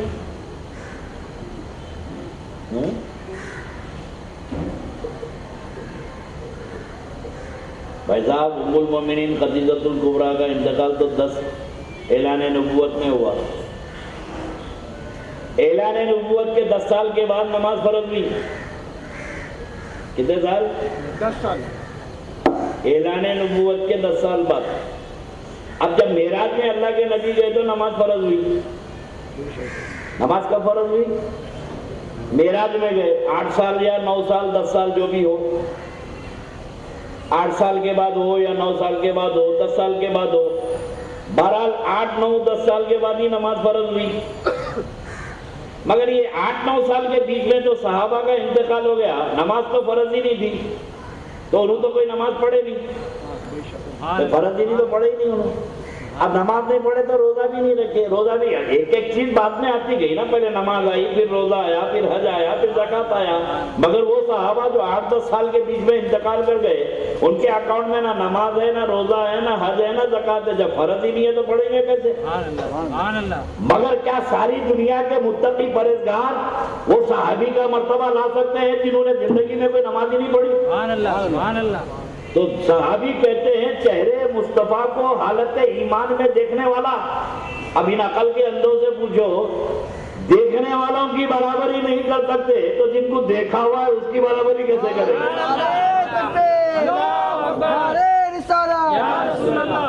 تو یہ مرتبہ صحابیت ہے. اب صحابہ کا ہر عمل قابل تقلید ہے کہ نہیں ہے؟ بولو بھائی. اب اہل سنت پر جماعت ہے نا بھائی, سنت ہمارا طریقہ ہے, صحابہ کی جماعت پر ہے. ہمارے مذہب کا نام ہی اہل سنت پر جماعت ہے. جماعت اسلامی, اہل حدیث, تبلیغی جماعت قرآن و حدیث میں ہے کہیں؟ اہل حدیث چلے حدیث میں بتا دے تیری جماعت کا نام, لٹک جے تو نہیں بتا سکتے, مگر ہمارا نام تو حدیث میں ہے, ہماری جماعت کا نام تو حدیث میں ہے. صحابہ سے میرے آقا نے فرمایا, حضور نے فرمایا کہ اہل اسلام کیا ہے؟ حضور نے فرمایا کہ پچھلی امتوں میں 72 فرقے پیدا ہوئے, میری امت میں 73 ہوں گے. 72 ادھر ایک ادھر, 72 جہنم میں ایک جنت میں. صحابہ نے پوچھا یا رسول اللہ کون سی جماعت حق پر ہے؟ تو حضور نے فرمایا کہ ما انا علیہ و اصحابی, جس پر میں اور میرے صحابہ ہیں وہی حق مذہب ہے. جس پر میں کا مطلب سنت. نبی کا طریقہ کیا ہے؟ نبی کا طریقہ سنت. حضور نے فرمایا جس پر میں, تو میں کا مطلب سنت, صحابہ کا مطلب جماعت, صحابہ کا مطلب جماعت, اور آپ کی جماعت کا نام ہے اہل سنت والجماعت. تو ہمارا نام تو حدیث میں موجود ہے, ان کا کہاں ہے؟ ان کا کہاں ہے؟ یہ تو ہم حق مذہب ہے کہ. اور ایک بات بتا دوں, ہر جماعت کا نام ملا رکھتا, جماعت بنی تو جماعت کا فاؤنڈر نام رکھتا نا بھائی.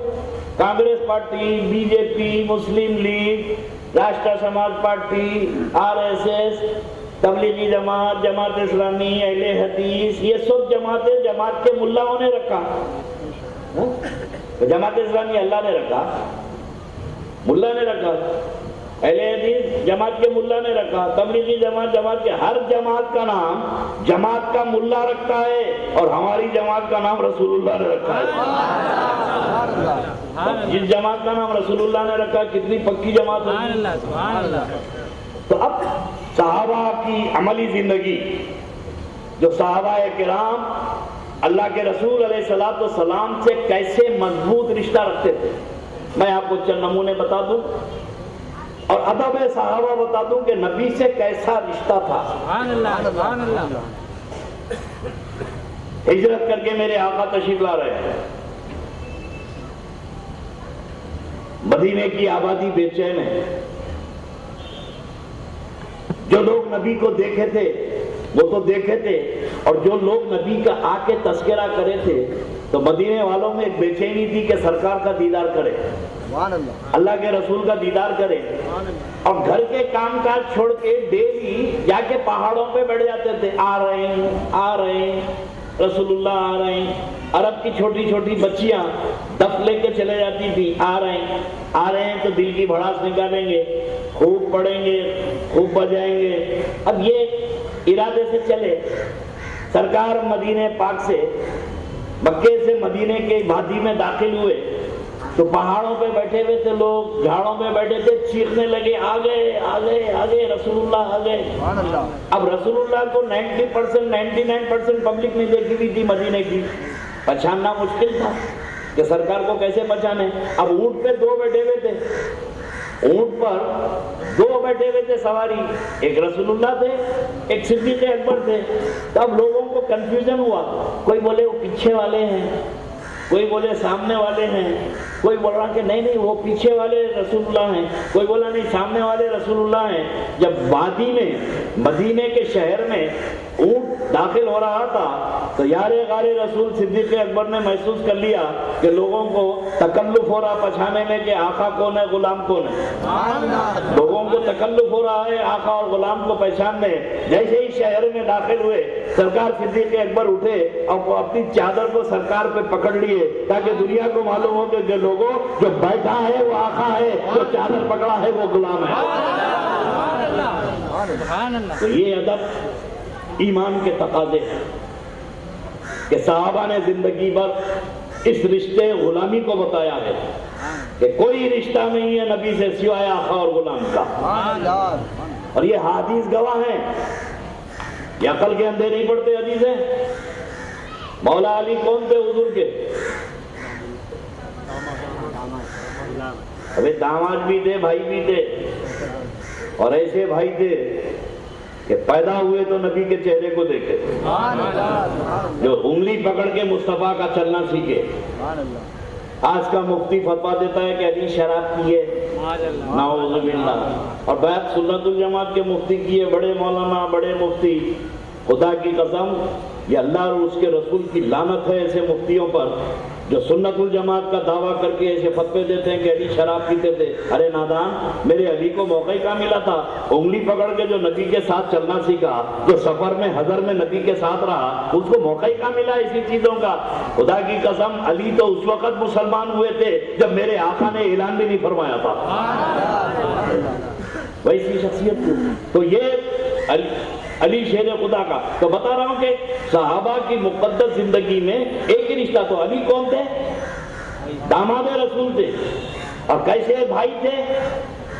ایسے بھائی تھے جس کے بارے میں میرے آقا نے فرمایا کہ علی دمی کا دمی، لحمی کا لحمی، علی تیرا خون میرا خون ہے اور تیرا گوشت میرا گوشت ہے۔ فرمایا میرے نبی نے کہ ساروں کی اولاد اس کے پیٹ سے اس کے سلط سے چلتی ہے، اور میری نسل علی ابن ابو طالب کے سلط سے چلے گی۔ یہ شرف صحابی علی کو ہے کہ رسول کی نسل علی کے سلط سے چلی ہے۔ اور ایک مقام پر میرے آقا نے آ کر فرمایا، حجۃ الوداع ہے، سرکار حج سے واپس آ رہے ہیں، بیر غدیر پر کھڑے ہوئے، اب بیر غدیر پر کھڑے رہ کے میرے نبی نے فرمایا کہ اے لوگوں، کیا میں تمہارا نبی نہیں ہوں؟ لوگوں نے کہا یا رسول اللہ بے شک آپ ہمارے نبی ہیں۔ فرمایا کہ میں آج وہ بات کیوں نہ بتا دوں جو اللہ نے مجھے حکم دیا ہے؟ تو صحابہ نے کہا یا رسول اللہ بتا دیجئے آپ کو اللہ نے کیا حکم دیا ہے؟ تو بیر غدیر پر کھڑے رہ کے حضور نے فرمایا کہ آج میرے رب نے مجھے علی کی ولایت کا اعلان کرنے کے لیے فرمایا ہے۔ کھڑے رہ کے میرے آقا نے فرمایا کہ من کنت مولا ہو فہذا علی مولا، سن لو کہ قیامت تک کہ جس کا میں سردار ہوں علی بھی اس کا سردار ہے، میں جس کا مولا ہوں علی بھی اس کا مولا ہے۔ تو صاحب در منصور اپنی تفسیر میں لکھتے ہیں، عبداللہ ابن عباس کی روایت فرماتے ہیں کہ جب میرے آقا نے علی کی ولایت کا اعلان کیا تو قرآن پاک نازل ہوا، الیوم اکملت لکم دینکم واتممت علیکم نعمتی، اے میرے محبوب ہم نے آج تجھ پر نعمت پوری کر دی، نبوت تو نازل کر دی تھی، آج علی کی ولایت کا تو نے اعلان کر دیا۔ یہ بھی اہل سنت والجماعت کی کتابوں میں مگر آپ کو پڑھنے کو نہیں ملے گی، آپ کو یہ چیزیں پڑھنے کو نہیں ملے گی۔ تو میں وہی باتیں بتاتا ہوں جو دوسرے نہیں بتاتے ہیں۔ یہ بھی حق ہے کہ آیت کا شان نزول اور بھی ہو سکتا ہے، مگر علی کے چاہنے والوں کے لیے اتنا ہی کافی ہے، علی کے غلاموں کے جن کے دل میں علی مشکل کشا کی محبت ہے ان کو اتنا ہی کافی ہے۔ اور علی کی محبت کے بغیر تو نجات ہو ہی نہیں سکتی۔ علی کو چھوڑ کر جاؤ گے کہاں؟ سر پٹک کے مر جاؤ میدان محشر میں، یا تو نبی کا راج ہے یا علی کا راج ہے۔ میدان محشر میں یا نبی ملیں گے یا تم کو علی ملیں گے، ان کو چھوڑ کے جنت میں تو جا ہی نہیں سکتے۔ حدیث شریف میں ہے کہ محشر میں جب آدمی پیاس کی شدت سے بے چین ہو جائے گا، بے قرار ہوگا، جب تڑپنے لگا تو دیکھا کہ حوض کوثر پہ سرکار اپنے غلاموں کو پانی پلا رہے ہیں، تو پورا مجمع حوض کوثر پہ پہنچے گا کہ یا رسول اللہ جام دیجئے، یا رسول اللہ ہماری پیاس بجھائیے۔ تو علی شیر خدا حوض کوثر پہ رہیں گے اور کچھ لوگوں کو ڈھکیلیں گے، کچھ لوگوں کو ہٹائیں گے۔ تو اللہ کے نبی پوچھیں گے علی یہ میرے امتی ہیں، ان کو آنے دے۔ تو علی کہیں گے کہ یا رسول اللہ یہ آپ کے بعد ان کا رویہ ہمارے ساتھ اچھا نہیں تھا، ان کے دل میں یا رسول اللہ آپ کے علی کا بغض و دشمنی تھی۔ تو میرے آقا حوض کوثر پہ محشر میں فرمائیں گے علی ان کو ہٹا، جو تیرا نہیں وہ میرا نہیں۔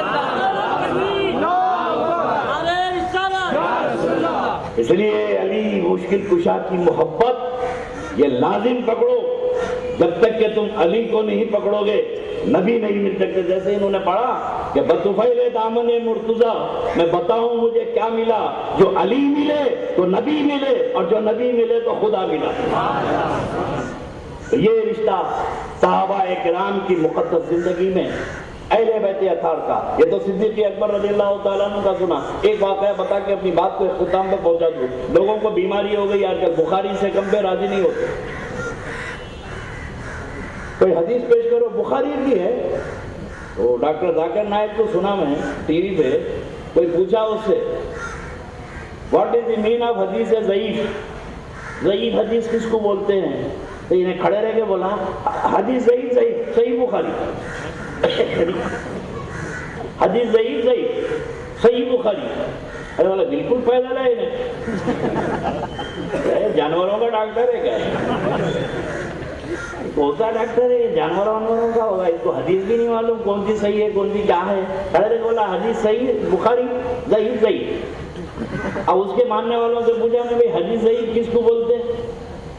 آج کل بیماری ہو گئی، حدیث بولے کہ ضعیف، ضعیف ہے صاحب ضعیف ہے۔ تو بولا کس کو بولتے ہیں ضعیف؟ ضعیف کس کو بولتے ہیں؟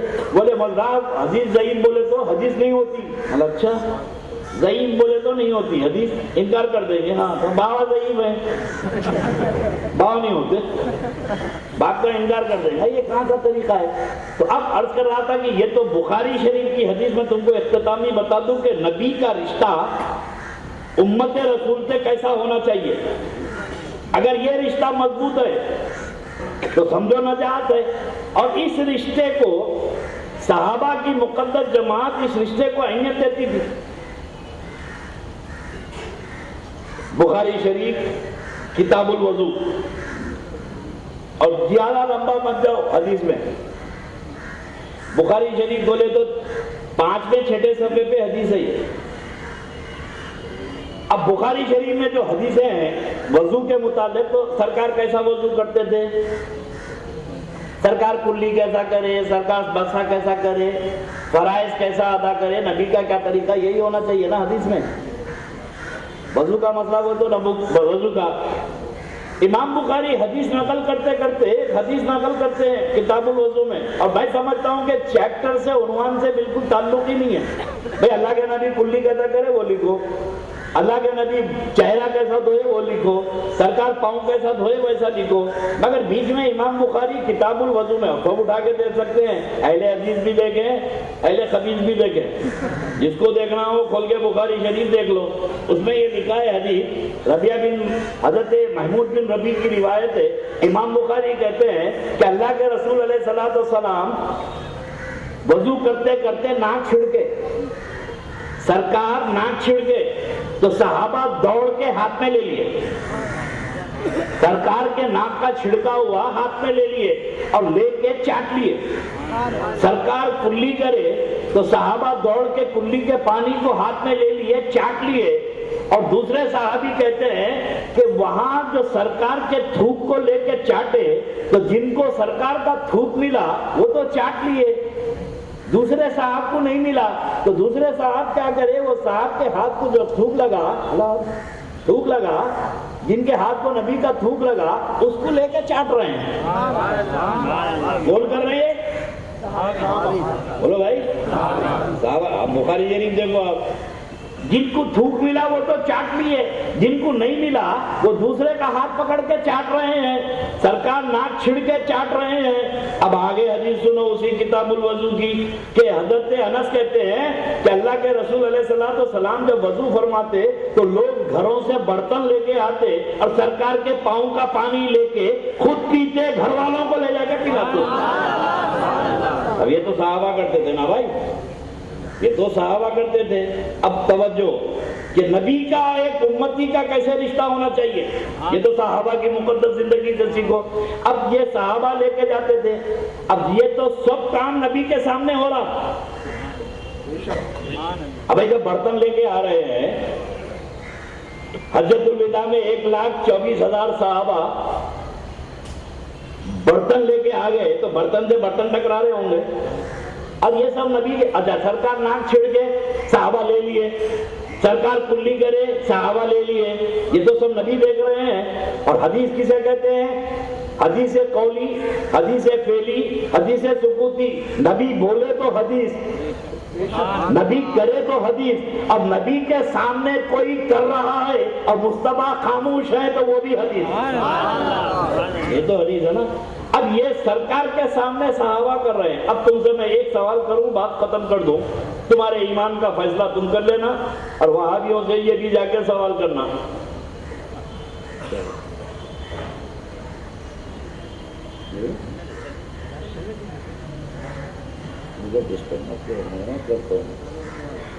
درود شریف پڑھیں. بات سمجھ میں نہیں آئی تو اٹھاؤ میری تقریر کو, اتنی محنت کر رہا ہوں, ایسا معلوم ہوتا ہے کہ مردے خانے میں بیٹھا ہوں. لوگوں کو بولے اٹھاؤ اور خود بیٹھے ہوئے اٹھاؤ, کچھ اپریشیٹ کرو. درود شریف پڑھ لیتے.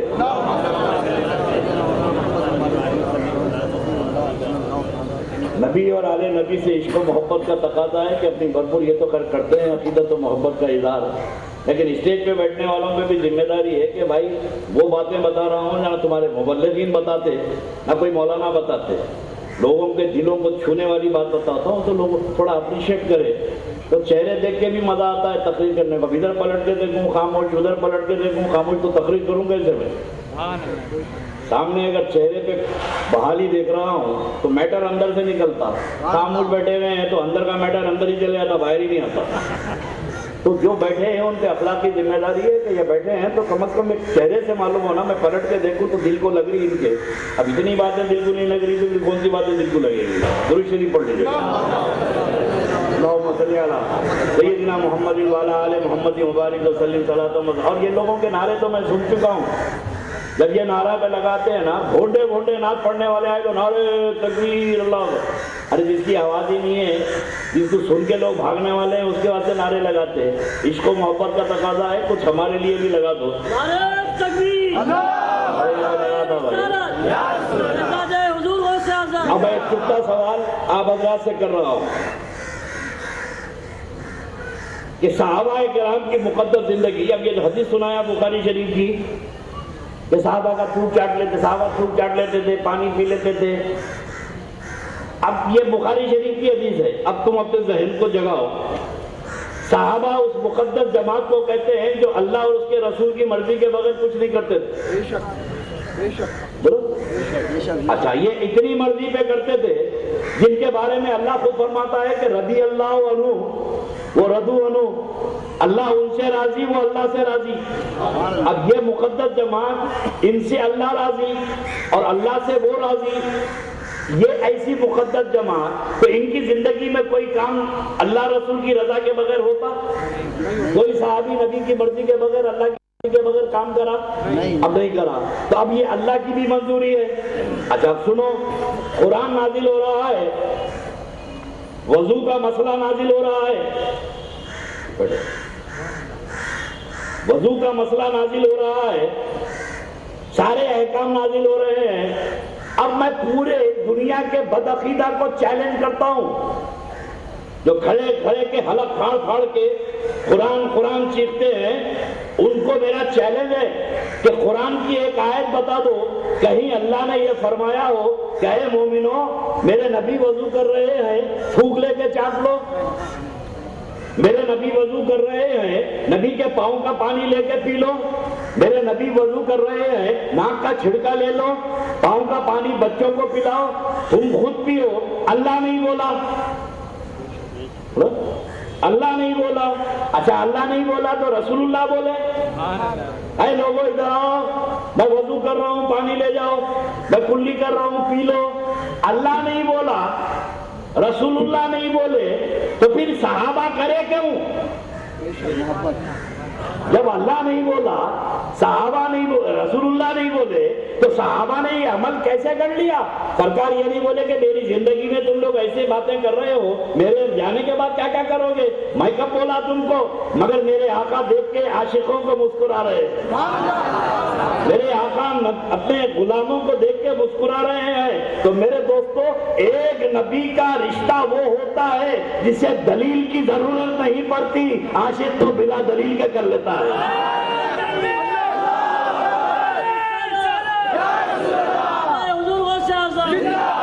جب دل میں عشق و محبت ہو تو سوالات نہیں کیے جاتے، جب دل جاگتا ہو، جو لوگ اپنے سینے کو نبی کا مدینہ بنا لیتے ہیں اس دل میں کبھی کینہ نہیں ہوتا۔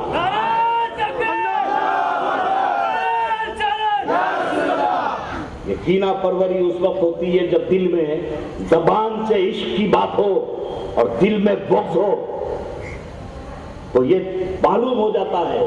لیکن میں آپ حضرات کو مقدس صحابہ کی زندگی کا واسطہ دیتا ہوں، اپنی زندگی کو صحابہ کے نمونے عمل بنا لو، ان کی اتباع میں نماز بھی پڑھو اور ان کی اتباع میں عشق و محبت کا اظہار بھی کرو۔ تو صحابہ کی زندگی میں چلنا، تو یہ وہاں بھی کیا کرتے ہیں؟ نماز تو پڑھتے ہیں ان کے طریقے پہ، عقیدے پہ نہیں چلتے۔ ایک ہے صحابہ کا طریقہ اور ایک ہے صحابہ کا عقیدہ۔ طریقہ صحابہ اور ہے، عقیدہ صحابہ اور ہے، اور اہل سنت والجماعت طریقے پہ بھی چلتے ہیں عقیدے پہ بھی چلتے ہیں۔ یہ تو صرف طریقے پہ چلتے ہیں۔ اب آخری بات بتا کے رخصت ہو جاؤں، یہ تو سرکار کے پاؤں کا پانی ہے، حجۃ الوداع ہے، آخری حج ہے۔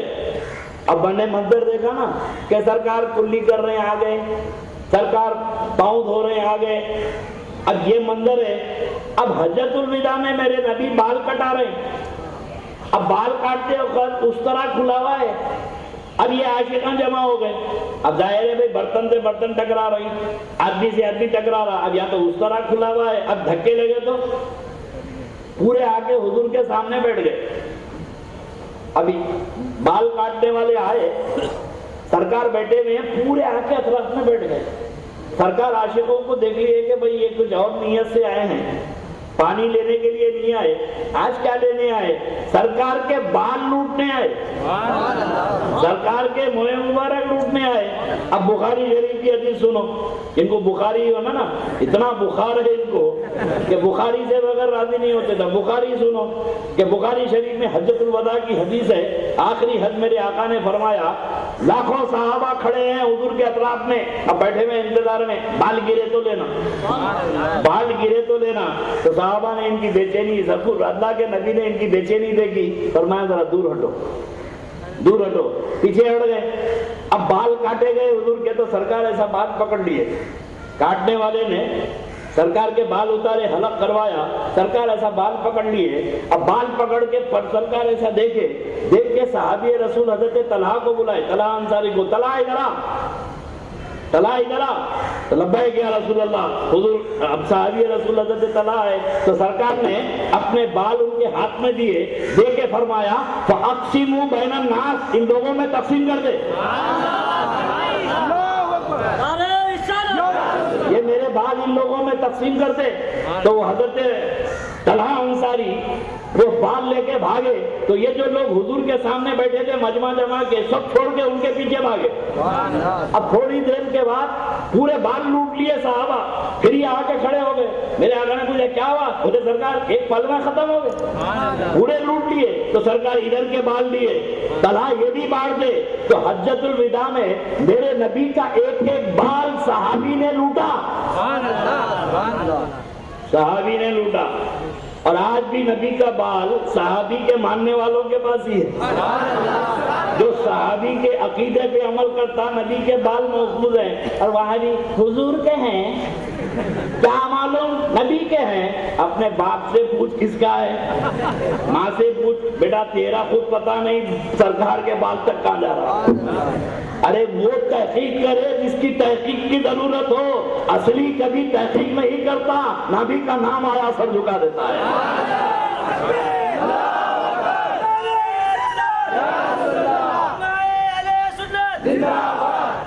یہ اس کو محبت ہے. نبی کی سنتوں کو زندہ کرو, یہ بھی نبی سے رشتہ ہے. اور صحابہ کے طریقے پر چلو, یہ بھی نبی سے رشتہ ہے. اور صحابہ کے عقیدے پہ چلو, یہ بھی ایک مضبوط رشتہ ہے. اللہ رب تبارک و تعالی ہم کو طریقے صحابہ پر بھی چلائے اور ہم کو عقیدے صحابہ پر بھی چلائے. وآخر دعوانا ان الحمدللہ رب العالمین. سلام علیکہ یا رسول, سلام علیکہ یا حبیب, سلام علیکہ صلوات اللہ علیکہ. طلع البدر علینا من ثنیات الوداع وجبت شکر علینا ما دعا للہ داعی.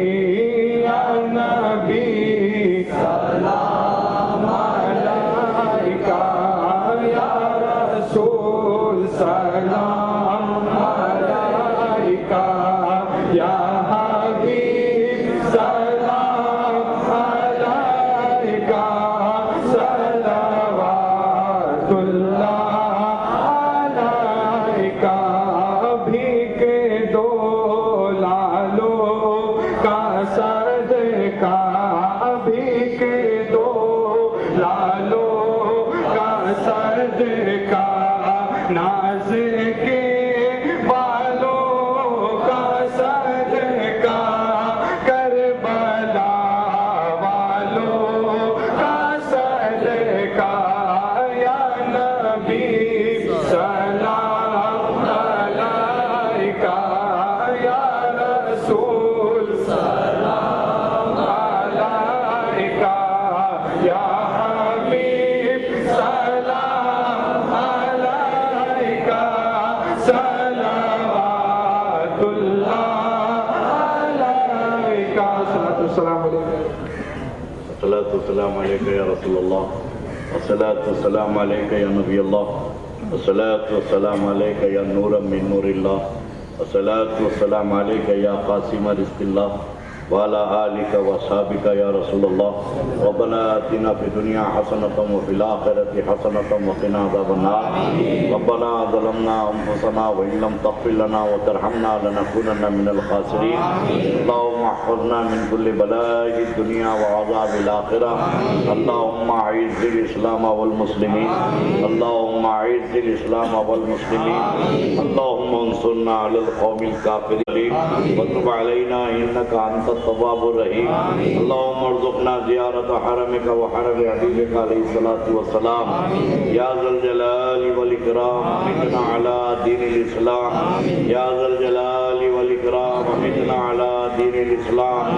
يا قوي ويا متين اكف شر الظالمين. يا قوي ويا متين اكف شر الظالمين. صلى الله تعالى على خير خلق محمد وآله وصحبه أجمعين.